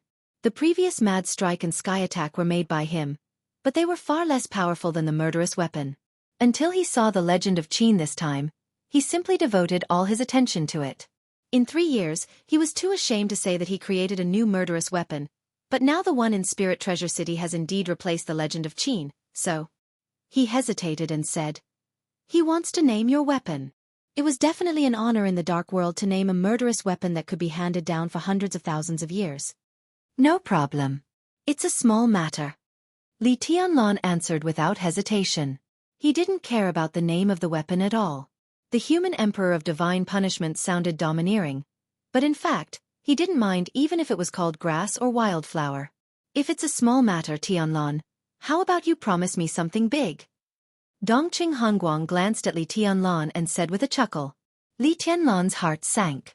Thinking of the engagement, he coughed and said, what do you want me to promise? It's not what you're worried about. Dongqing Hongguang laughed and scolded. He did want to mention it, but after hearing Li Tianlan's words, he simply changed the topic and said, I couldn't find you in the past few years. Now that you're here, how about you come back this Mid-Autumn Festival and spend the Mid-Autumn Festival together? The Mid-Autumn Festival was the day of reunion. The old man had been longing for the real reunion for many years. Li Tianlan hesitated a little and then shook his head. Dongqing Hongguang's eyes were dim and puzzled. If Li Tianlan didn't come back, then Bai Qingqian, who hadn't come back for many years, wouldn't come back either. How could they reunite? Why? Dongqing Hongguang asked softly. Old master. Li Tianlan gave a wry smile and shook his head, saying, the Mid-Autumn Festival and New Year's Eve have nothing to do with me since I was born. In the place where I live, the Li family doesn't celebrate the Mid-Autumn Festival. The Mid-Autumn Festival, New Year's Eve, and the Lantern Festival, these traditional festivals had nothing to do with the Li family as long as Li Tianlan could remember. For ordinary people, it might be very festive. But for the Li family, such festivals were only painful. So the Li family never celebrated the Mid-Autumn Festival. It was just New Year's Eve.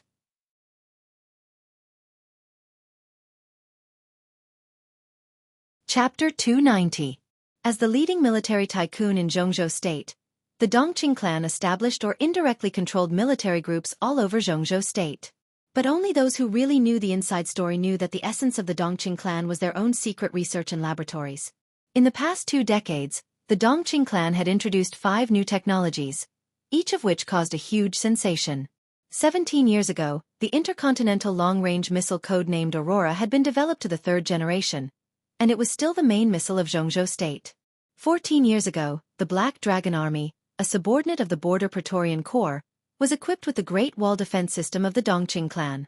It was upgraded a few times and was still working perfectly. 12 years ago, the individual combat weapon Mad Strike that could be mass-produced came out. 8 years ago, after careful consideration, Jianghu State finally gave a small number of precious materials to the Dongqing clan at a great cost. In less than 3 years, the Dongqing clan proved its top-notch technology in the field of individual combat armor.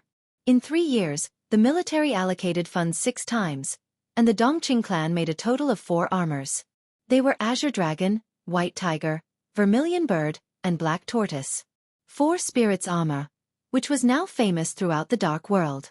5 years ago, the Dongqing clan began to develop an upgraded version of Mad Strike. So in the Battle of Heaven capital 3 years ago, Li Tianlan got the first finished product developed by the Dongqing clan. A gun that could threaten a thunder-shocking realm expert. The most important thing was mass production. It was a magical word. This was the Dongqing clan. A clan that flashed with wisdom and technology in the bloody slaughter. It was powerful, huge, deep-rooted, and full of talents. Few people knew where the most essential and hidden weapon laboratory of the Dongqing clan was.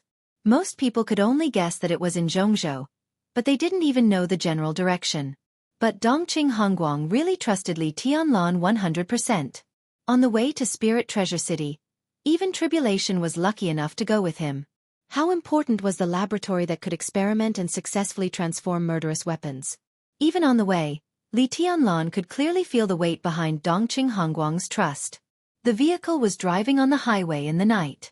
Dongqing Hongguang, who was sitting with Li Tianlan, patted Li Tianlan's palm and whispered, "Our laboratory in Spirit Treasure City is the metal laboratory, which is also the one hidden deep. The murderous weapons material is special, so it needs to be activated there. My nephew, you should call him uncle, got a lot of inspiration in the process of transforming murderous weapons. Now he is over there studying the new generation of alloy technology in Jianghu State.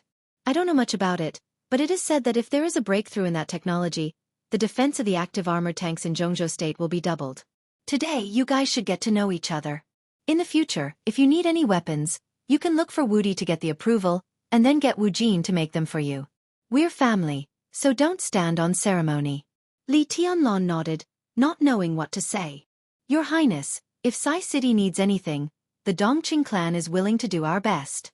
Dongqing Hongguang looked at Tribulation, who was sitting in the passenger seat, and said slowly, "Thank you." Tribulation nodded, but he sighed in his heart. This was probably old Master Dongqing's love for Li Tianlan. The distance between Luojing and Spirit Treasure was not far. Uncle En, the butler of the Dongqing clan, drove the car. After entering Spirit Treasure City, they continued to move forward, went out of Hanggu Pass, and finally stopped in a manor less than 2 kilometers away from Hanggu Pass. Li Tianlan, who felt a little uncomfortable, was the first to get out of the car. There was a breeze blowing in the field. Li Tianlan, who had sweat on his body, felt clear-headed. He turned his eyes to the manor. At the gate of the manor, a red sports car was parked there. A tall and slim girl stood by the car and looked at Li Tianlan quietly. Li Tianlan froze for a moment and opened his mouth. He didn't expect to see Dongqing Rushi at first sight after getting out of the car. Dongqing Rushi, who seemed to have been waiting here for a while, walked over gently. The early summer night was a little cool. Dongqing Rushi was dressed more casually. A white off-the-shoulder short-sleeved t-shirt. He wore a pair of blue denim shorts. The shorts were very short. A pair of snow-white, slender, and long legs were exposed. The dark-colored stilettos made a crisp sound as they clicked on the ground. Dongqing Rushi walked up to Li Tianlan and looked into his eyes seriously. Her body was very fragrant, a clear and gentle fragrance with a kind of soft taste. Li Tianlan's eyes fell from her face to her snow-white shoulders, and then to her slender and straight legs. The night wind blew up Dongqing Rushi's hair. Her eyes were clear and quiet. She was his fiancée.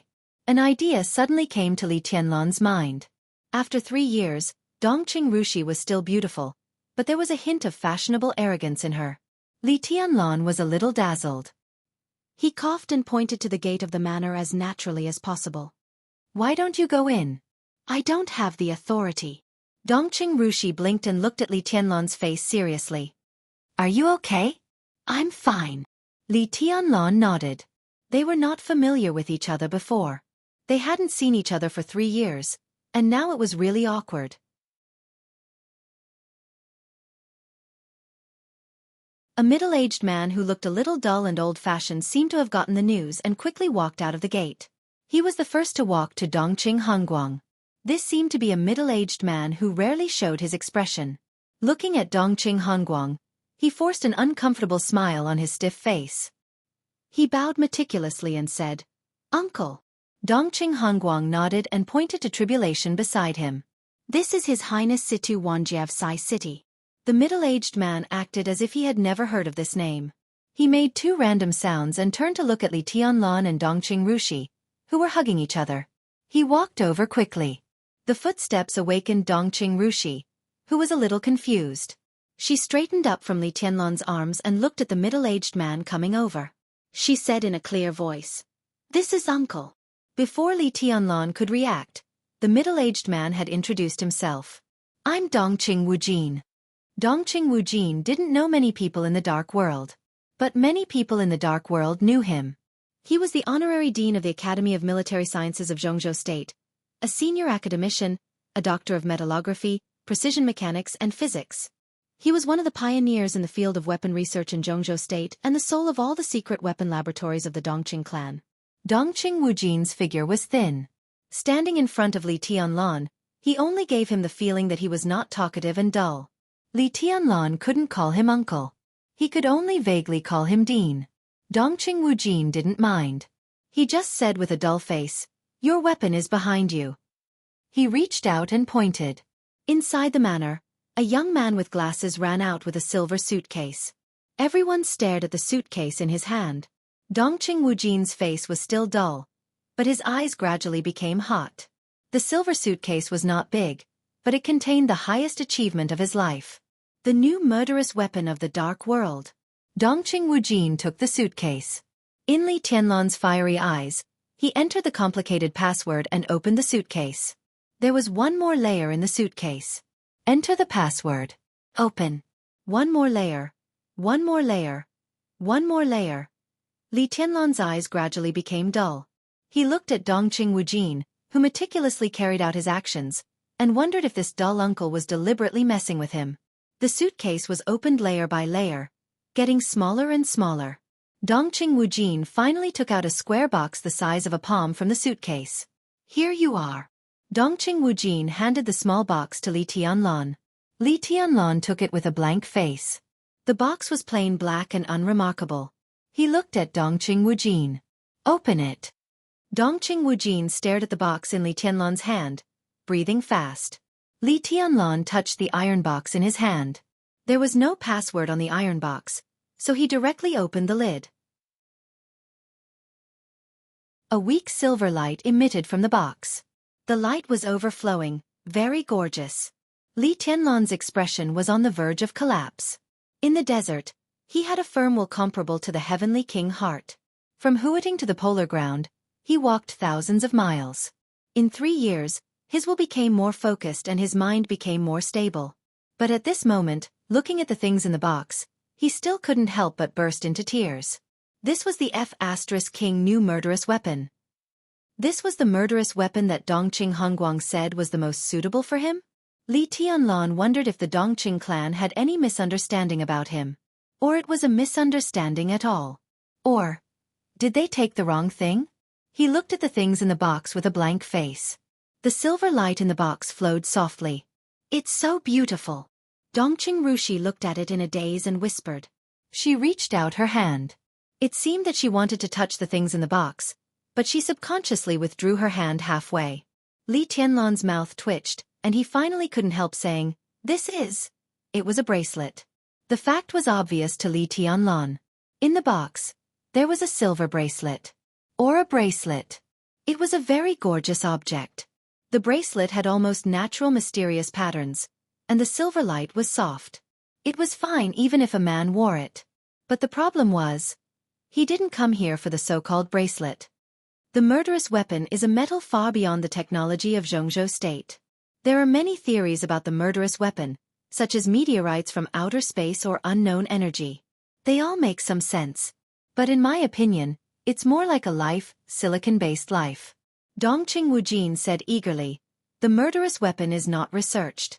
What we can do now is to activate it, because they themselves are powerful weapons. I experimented many times in the process of activating it. This piece of metal emits different wavelengths when it encounters different environments.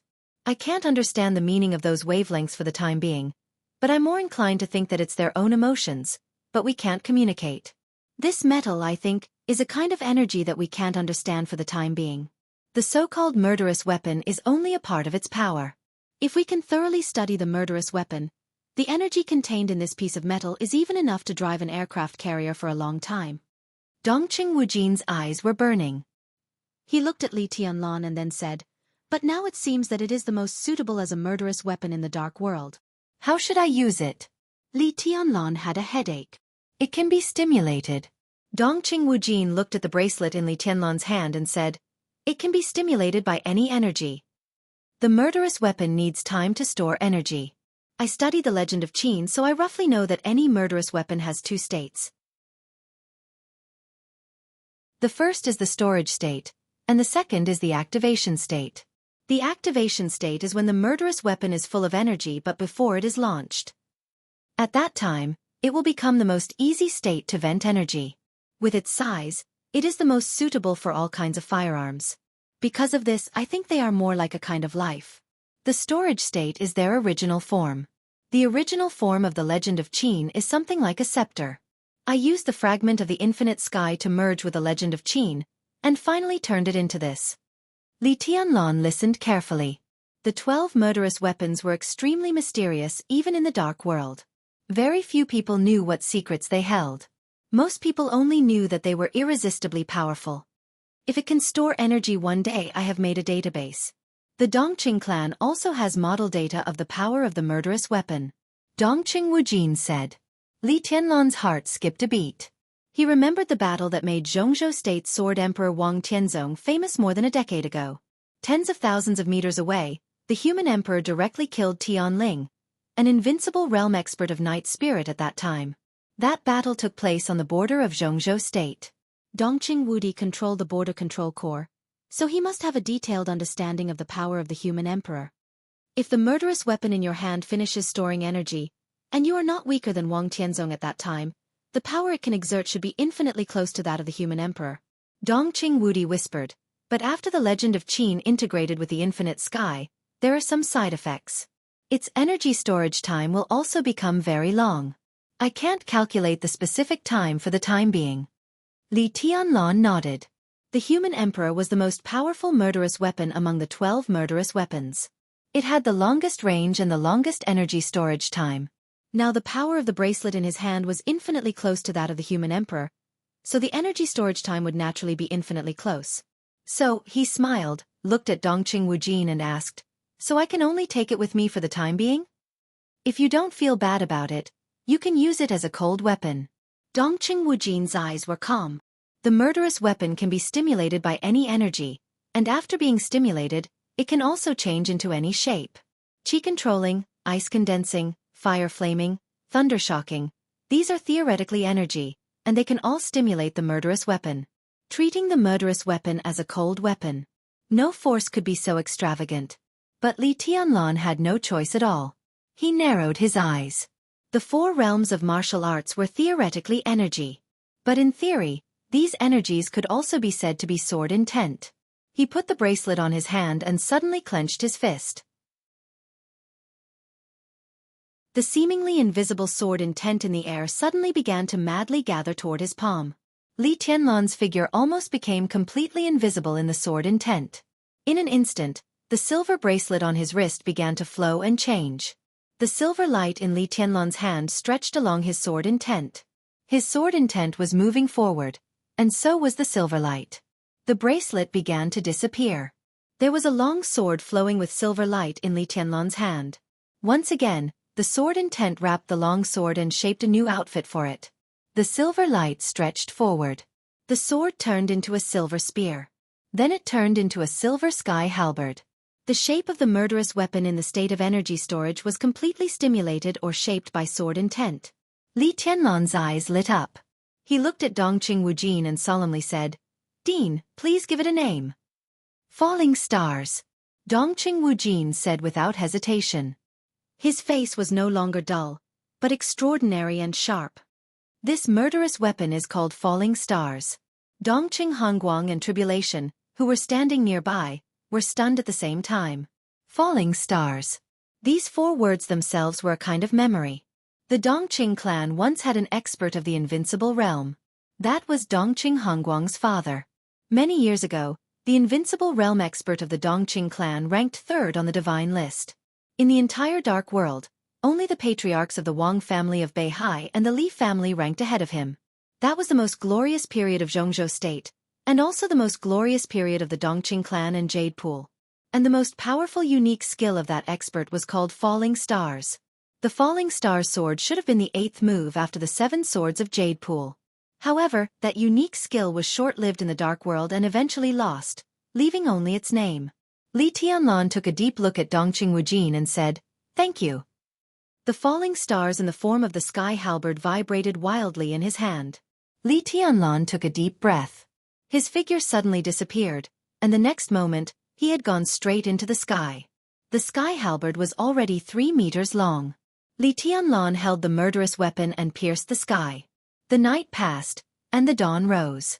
Outside Hanggu Pass, the silver flowing light swept the field with silent waves like a raging sea.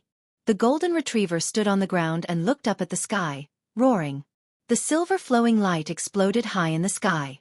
The silver light flowed in the sky, like falling stars. Li Tianlan stood high in the sky, dressed in white, and the sky halberd was still flowing with silver light.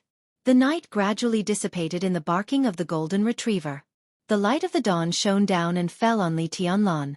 Li Tianlan slowly descended, with all the light between heaven and earth, like a god with unparalleled elegance. His feet landed on the ground.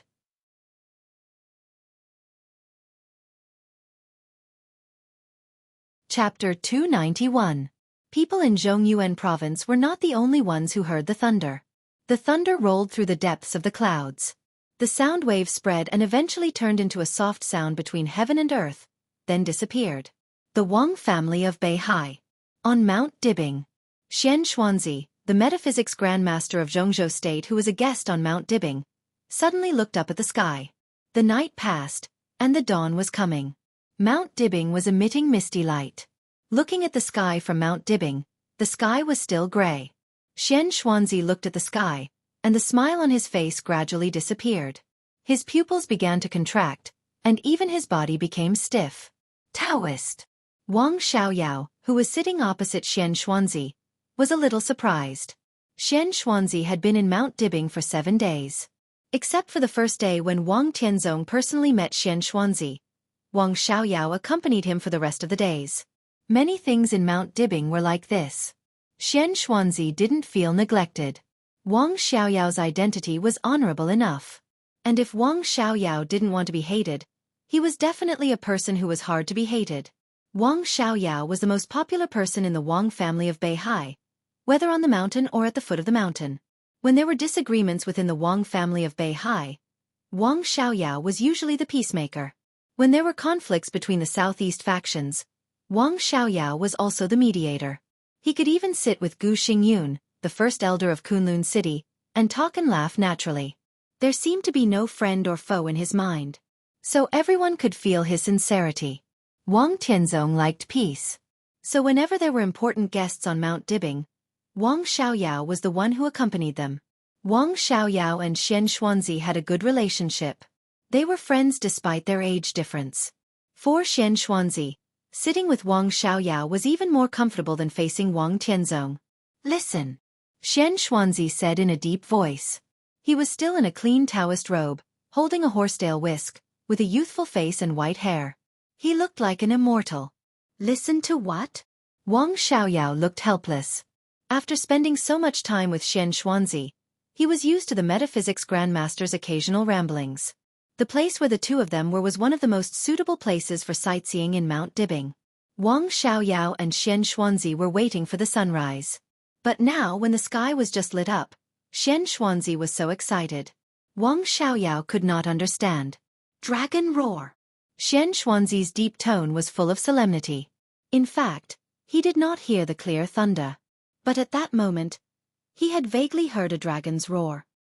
He looked in the direction of the Central Plains province, muttered to himself for a long time, and then said slowly, "The dragon is in the Central Plains." He suddenly turned to look at Wang Xiaoyao and said seriously, "I want to see His Majesty's Sword Emperor now. This matter concerns the success or failure of my trip. Be quick." Wang Xiaoyao glanced at him and took out his mobile phone without saying a word. Dawn broke over the horizon. There was a morning breeze on Mount Dibing. The snow-white horsetail whisk in Xianxuanzi's hand suddenly moved with the wind. The white silk at the front of the horsetail whisk floated up, stood upright, and gently trembled with the wind, like a pale flower without any color. The invisible wind between heaven and earth ran through the whole horsetail whisk. Xianxuanzi's face changed dramatically. Snap! A crisp and clear sound rang on Mount Dibbing. In Wang Xiaoyao's suddenly focused sight, the horsetail whisk in Xianxuanzi's hand suddenly exploded. Xianxuanzi spat out a mouthful of blood. The blood spots dyed the broken horsetail whisk red. White mist rose in the pavilion of Mount Dibbing. The thick mist suddenly rose and covered a large area of the mountain.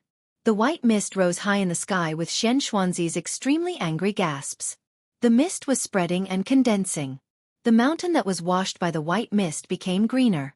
The white mist was rising. The morning light completely lit up. The bright morning sun jumped out of the endless sea in the east. The golden light fell, and the white mist floating high in the sky became a cloud. The cloud drifted farther and farther, and finally disappeared completely. Xianxuanzi, with a pale face and blood on the corner of his mouth, stared at the direction where the cloud disappeared. In front of him, the fragments of the horsetail whisk had completely disappeared. Old bald ass. Xianxuanzi clenched his teeth, and his eyes were full of resentment. Haunting you, Taoist. Wang Xiaoyao finally reacted in the shocking change in front of him. He took a step forward and helped Xianxuanzi sit down. What the hell is going on? Xianxuanzi took a deep breath. In an extremely short period of time, his originally white and lustrous hair had completely dimmed, turning into an aged grayish white.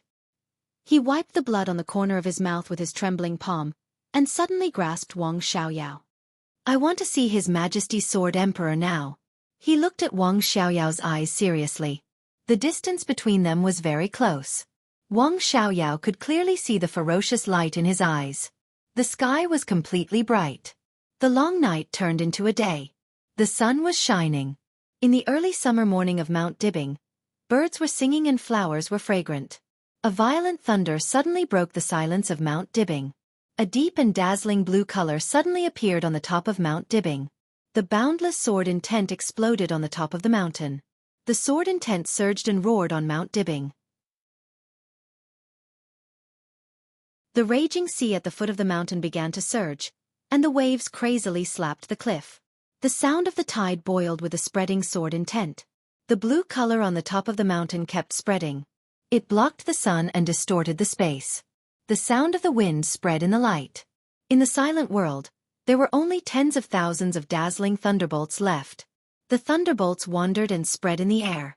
In the blink of an eye, the thunderbolts that blocked the sun had merged and turned into a giant sword hundreds of meters long. The giant sword rotated in the air, and the sword intent kept falling like rain. Wang Xiaoyao looked at the top of the mountain with surprise. Xianxia broke through. His voice was filled with joy from the bottom of his heart. Wang Xianxia had been active in the outside world in recent years. After Li Tianlan, he could be said to be the well-deserved leader of the young generation in Jianghu state. Even in the dark world, he had made a name for himself and was known as the heavenly son of Beihai. It was not until 3 months ago that Wang Xianxiao returned to the Wang family of Beihai. He had made further preparations, and after 3 months of silence, he finally succeeded today. That year, Wang Xianxiao was 26 years old. At the age of 26, he was at the peak of the thunder-shocking realm with wind and thunder veins. The battle for the heavenly sun. Wang Xianxiao was already at the forefront of the invincible realm. Wang Xiaoyao was high-spirited. But Xianxuanzi's face grew more and more gloomy. He smiled bitterly, looked at the direction where the thunderbolts floated and scattered, and murmured, "It's too late." "What's too late?" A voice suddenly sounded, extremely calm. It was not Wang Xiaoyao who asked the question.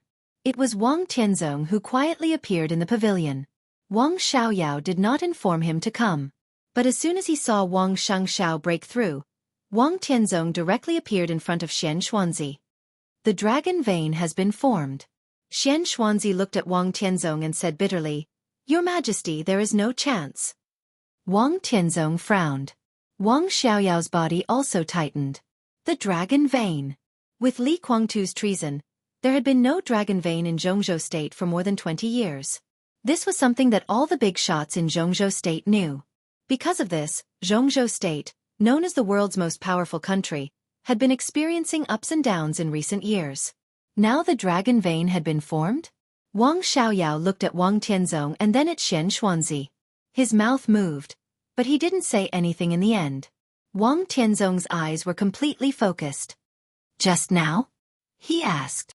I don't know. Xianxia shook his head, and his eyes were really blank. Maybe just now, or maybe before that. Wu Wei set me up once before he died. I can't grasp the state of the dragon vein now. The luck accumulated over the years was robbed.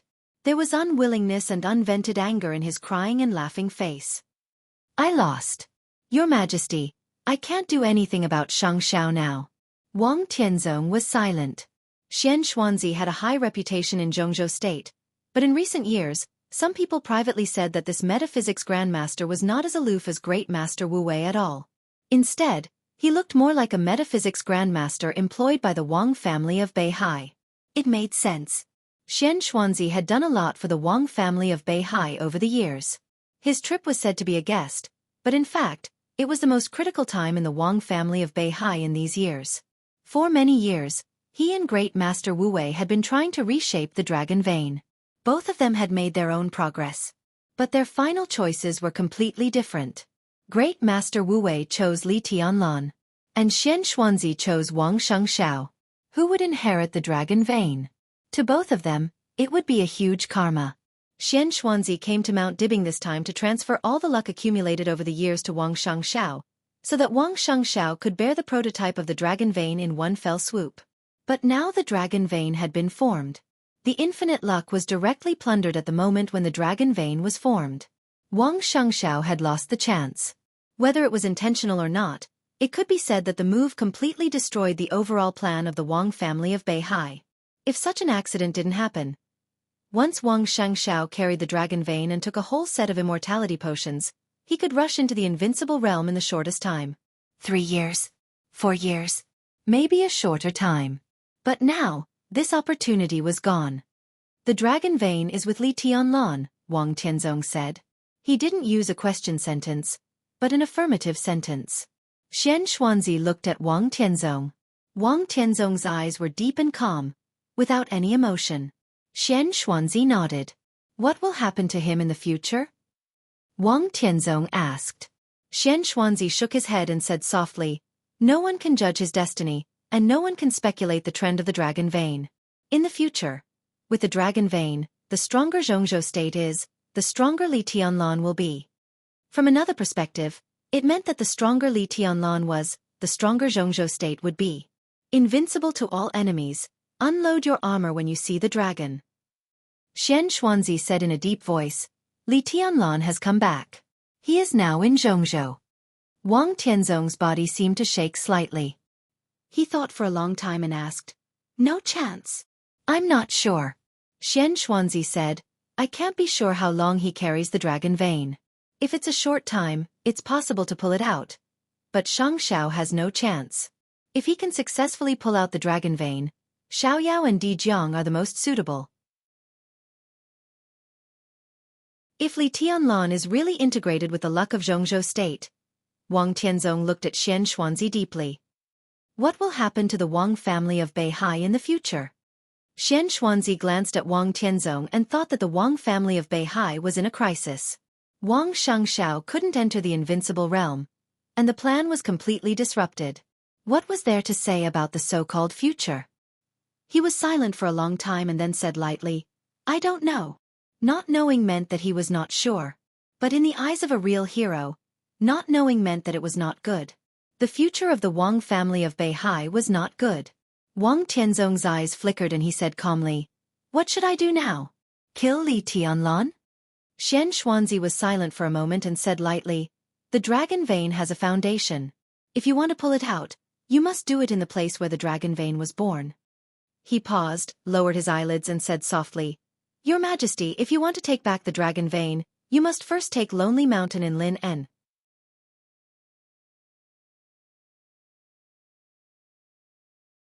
Chapter 292. Wang Tianzong did not express his position in the end. The fate of Jianghu state was related to the overall situation of the Wang family of Beihai. He chose to remain silent. Silence was often more powerful than a promise. Wang Tianzong focused on the fruit plate on the marble table in front of him. The fruits on the plate were very fresh. A drop of crystal clear water dripped down from the grapes on the plate. The air rippled. Wang Tianzong's figure gradually faded and eventually disappeared. Wang Xiaoyao took 2 steps forward. He looked at the ashen-faced Xianxia with a complicated look in his eyes. The dragon vein was reunited. Li Tianlan carried the dragon vein. Wang Shengxiao lost his chance. The dragon vein was pulled away. He occupied Lonely Mountain in Lin'an and killed Li Honghe. He thought about the conversation between Xianxia and his elder brother. He had a lot of questions. But in the end, he didn't say anything. Xianxia sat numbly in the pavilion. In a short time, he was sweating all over, and the sweat soaked through his Taoist robe. This metaphysics grandmaster, who had become more and more important in Jianghu state after great master Wu Wei's death, looked extremely weak. He picked up a grape expressionlessly. Skinning's hand was obviously shaking. He placed the fresh and tender fruit into his mouth. It tasted sweet and sour. Xianxia looked down at his trembling hands. His eyes were filled with exhaustion and weariness. In his decades of metaphysics career, from the very beginning as a swindler to a grandmaster, he had been beaten, scolded, driven away, respected, feared, and worshipped. He had experienced ups and downs throughout his life, encountered unimaginable poverty, and enjoyed dazzling luxury. Xianxia suddenly laughed at himself. In this life, he had helped many people achieve their goals, but it seemed that he had never accomplished anything that he truly wanted to do. Because there was only one thing he wanted to do. Xianxuanzi's eyes were blank. After his fate completely dissipated, he looked like an old man who was about to die, lonely and desolate. At this moment, he suddenly thought of the ups and downs of his life. He had a daughter. His daughter was buried by his ambition. In the early summer morning, Mount Dibing was warm, and the fragrance of flowers spread all over the mountain. Xianxuanzi suddenly began to miss the cold wind and snow in the past. He breathed with difficulty and forced his weak and exhausted body to stand up. He whispered, "Let's go down the mountain. I'll see you off," Wang Xiaoyao said in a timely manner. The two walked out of the pavilion, walking on the stone path full of blooming flowers. The flowers in the mountains were in full bloom, and the path was winding down through the flowers and plants. In the quiet morning, there were colorful flowers everywhere. Xianxuanzi's body swayed, and he staggered down. Wang Xiaoyao frowned and finally couldn't help but say, "Taoist priest, you are not in a good state now. Why don't you rest on the mountain for 2 days?" He had a good relationship with Xianxuanzi, and now he was really thinking about him. But now, Xianxuanzi wanted to see the snow. He shook his head and said softly, "I'm fine. Look at you." Wang Xiaoyao's frown deepened. "What?" Xianxuanzi looked at Wang Xiaoyao with a smile and said gently, "Are you afraid that I will die?" Wang Xiaoyao smiled bitterly. Even if Xianxuanzi had lost many years of luck, he was still the metaphysics grandmaster of Jianghu state. Such a person could not be judged by common sense, but his current state was indeed worrying. "I won't die," Xianxuanzi said. His eyes were resolute. He only wanted to do one thing, but he achieved nothing in this life. He dared not die, and he couldn't die. Great Master Wu Wei could have survived that year, but he had to die. But Xianxuanzi didn't mind living on. In the flowers all over the mountain, a piece of white suddenly appeared in front of the stone path. That was the purest color. It was like the pure snow that had never been trodden on. Xianxuanzi looked at the white flowers in front of him. The white flowers fell to the ground one by one in the morning wind. The wind was stronger. The white petals began to swirl and fly in the wind, like falling snow. Xianxuanzi looked at it quietly and suddenly said, "What flower is this?"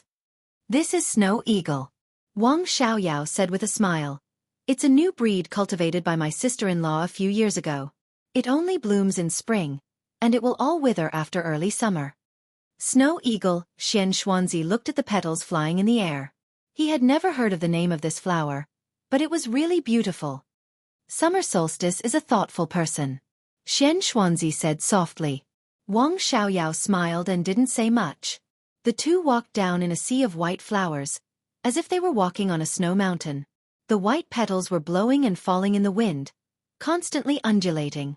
A touch of delicate fragrance gradually wafted in the air. The fragrance was mellow and deep. Wang Xiaoyao smelled the strange smell and wondered if his sister-in-law had improved the genetic composition of snow eagle again. Xianxia looked at the flowers and plants in front of him deeply. Snow eagles spread over a large area. Whether it was moving forward or backward, it was surrounded by snow-white petals, with unchanging beauty. The environment was confusing. Xianxuanzi's eyes gradually fell into a trance in the unchanging scenery. The petals were disappearing. The delicate fragrance was getting stronger. There was only wind and snow left in front of him. The wind and snow were cold. Xianxuanzi subconsciously tightened his Taoist robe.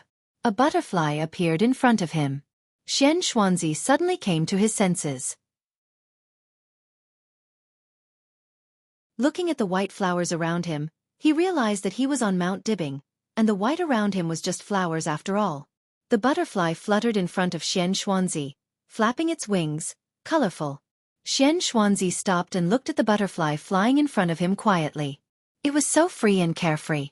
The butterfly kept hovering in front of Xianxuanzi. Xianxuanzi could see its wings and even its small eyes. The eyes were very deep, as if they were looking at him. Wang Xiaoyao also stopped walking. He didn't see the butterfly. He just looked ahead. At the end of the snow eagle less than 100 meters in front of him stood a woman in white. She was quiet and ethereal, as if she was integrated with the endless snow eagles. Several figures stood beside her, carefully guarding her, without emitting any aura. Wang Xiaoyao wasn't surprised. He felt like he had seen a ghost in broad daylight. He didn't know how the other party appeared here without being discovered. This was even more terrifying than seeing a ghost. The butterfly flew away. It disappeared in the falling snow-like petals. Xianxuanzi, who didn't know how long he had stopped, felt lost. He laughed at himself and took a step forward subconsciously. The winding stone path suddenly became a bottomless abyss. Time seemed to be fast-forwarded countless times. The wind and clouds were gone high in the sky, and the sun kept rising.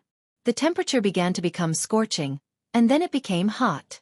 The whole sun seemed to be pushed from the east to the west by someone's hand. The twilight completely enveloped.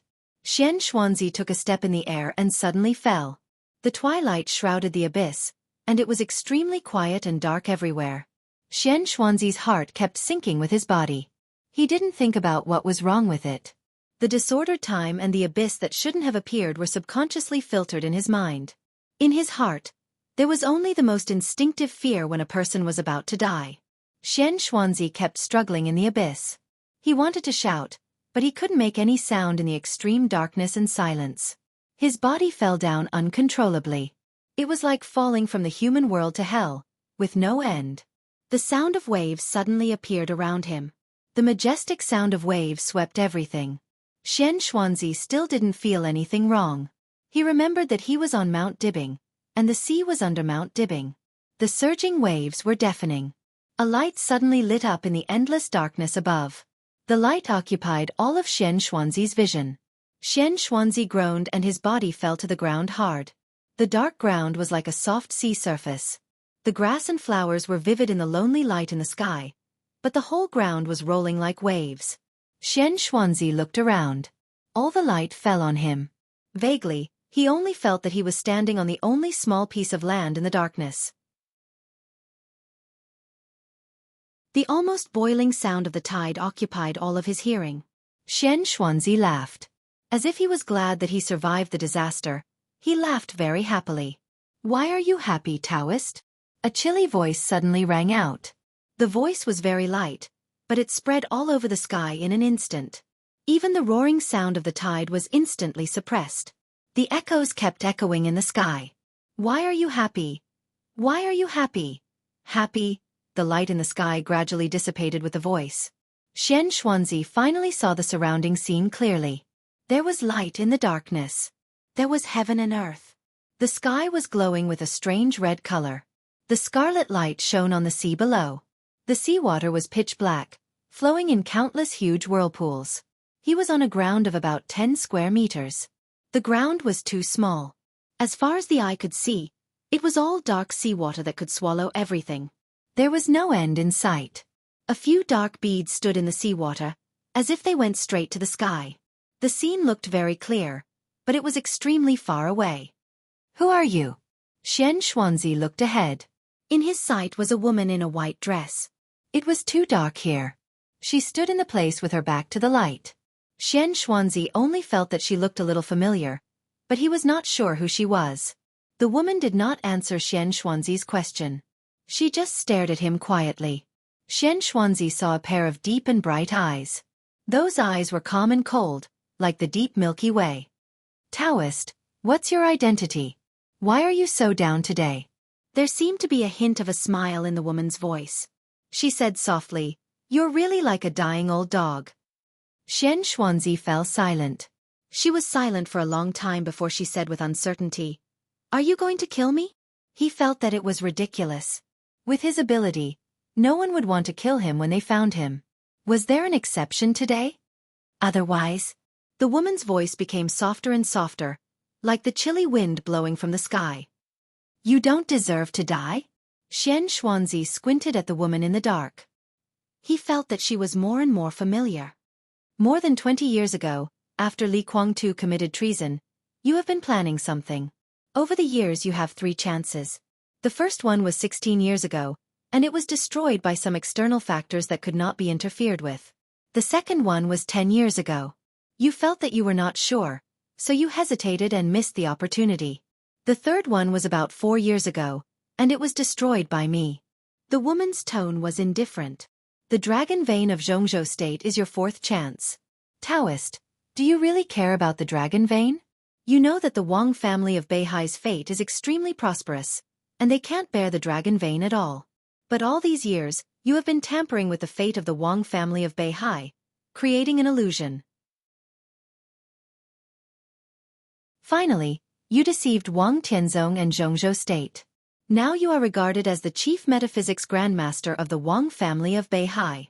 You care about the dragon vein. The woman said coldly, "It's all a cover. You have always wanted to provoke a war between the Wang family of Beihai and the Li family.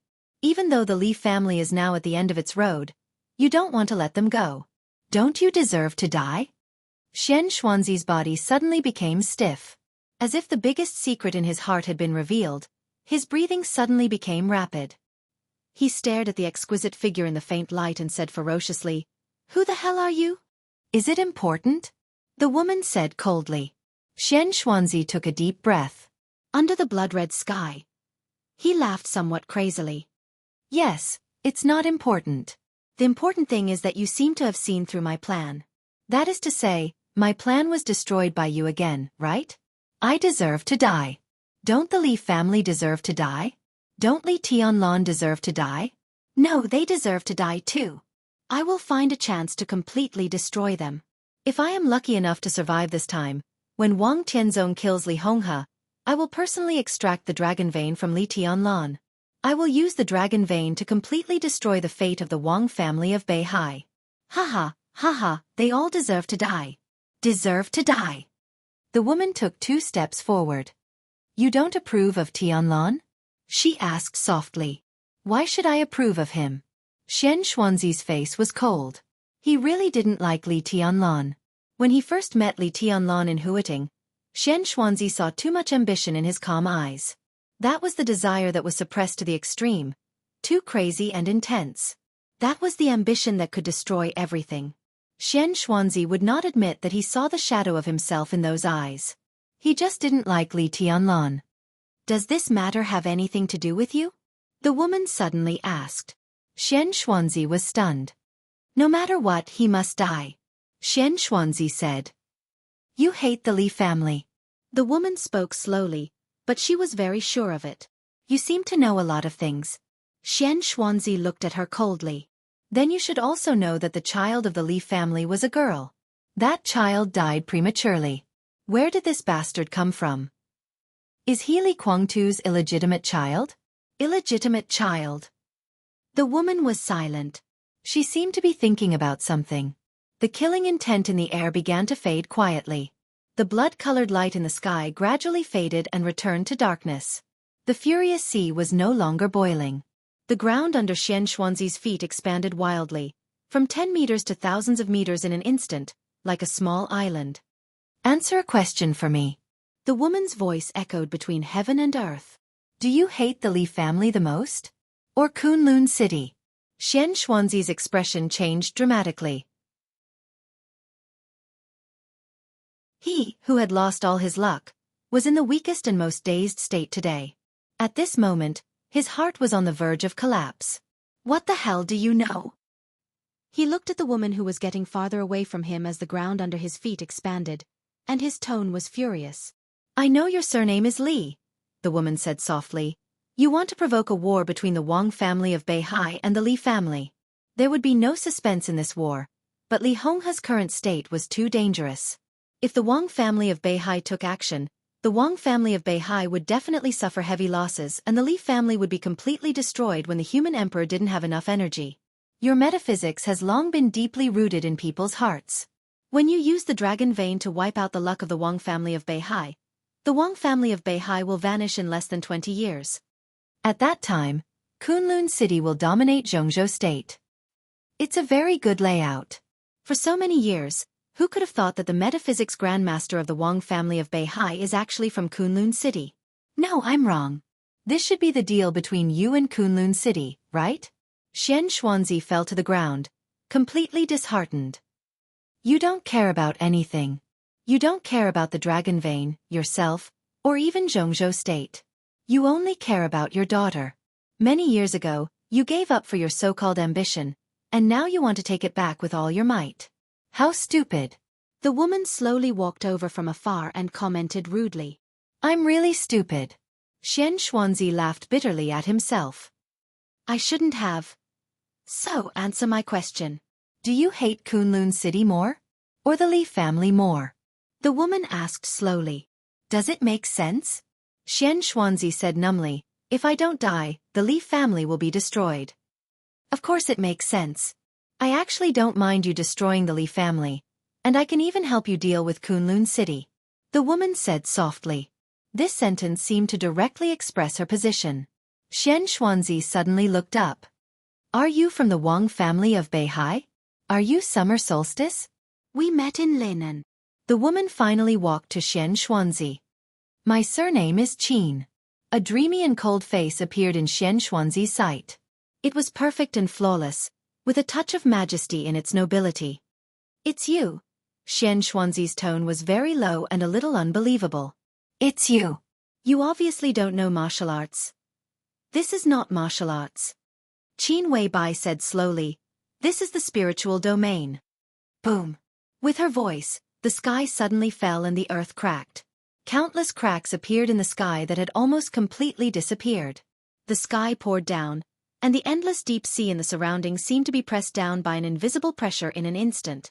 The ground was rising. The whole sea kept sinking, thousands of meters, tens of thousands of meters. An abyss was formed between the ground and the sea. The sky was still breaking.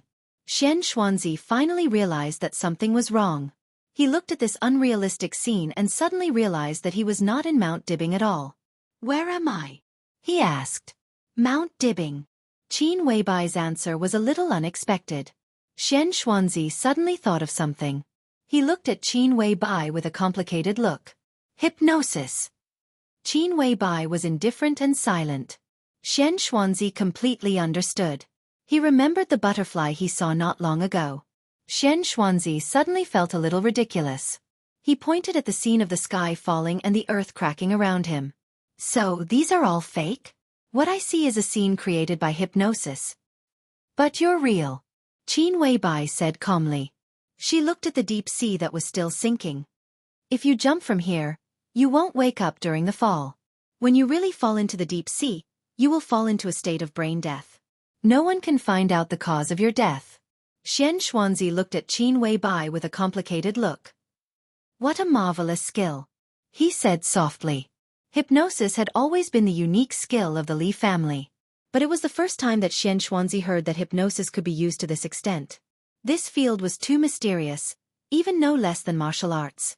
Until now, he didn't understand why Qin Weibai became the second most powerful person in Samsara Palace. I'm flattered. Qin Weibai said lightly.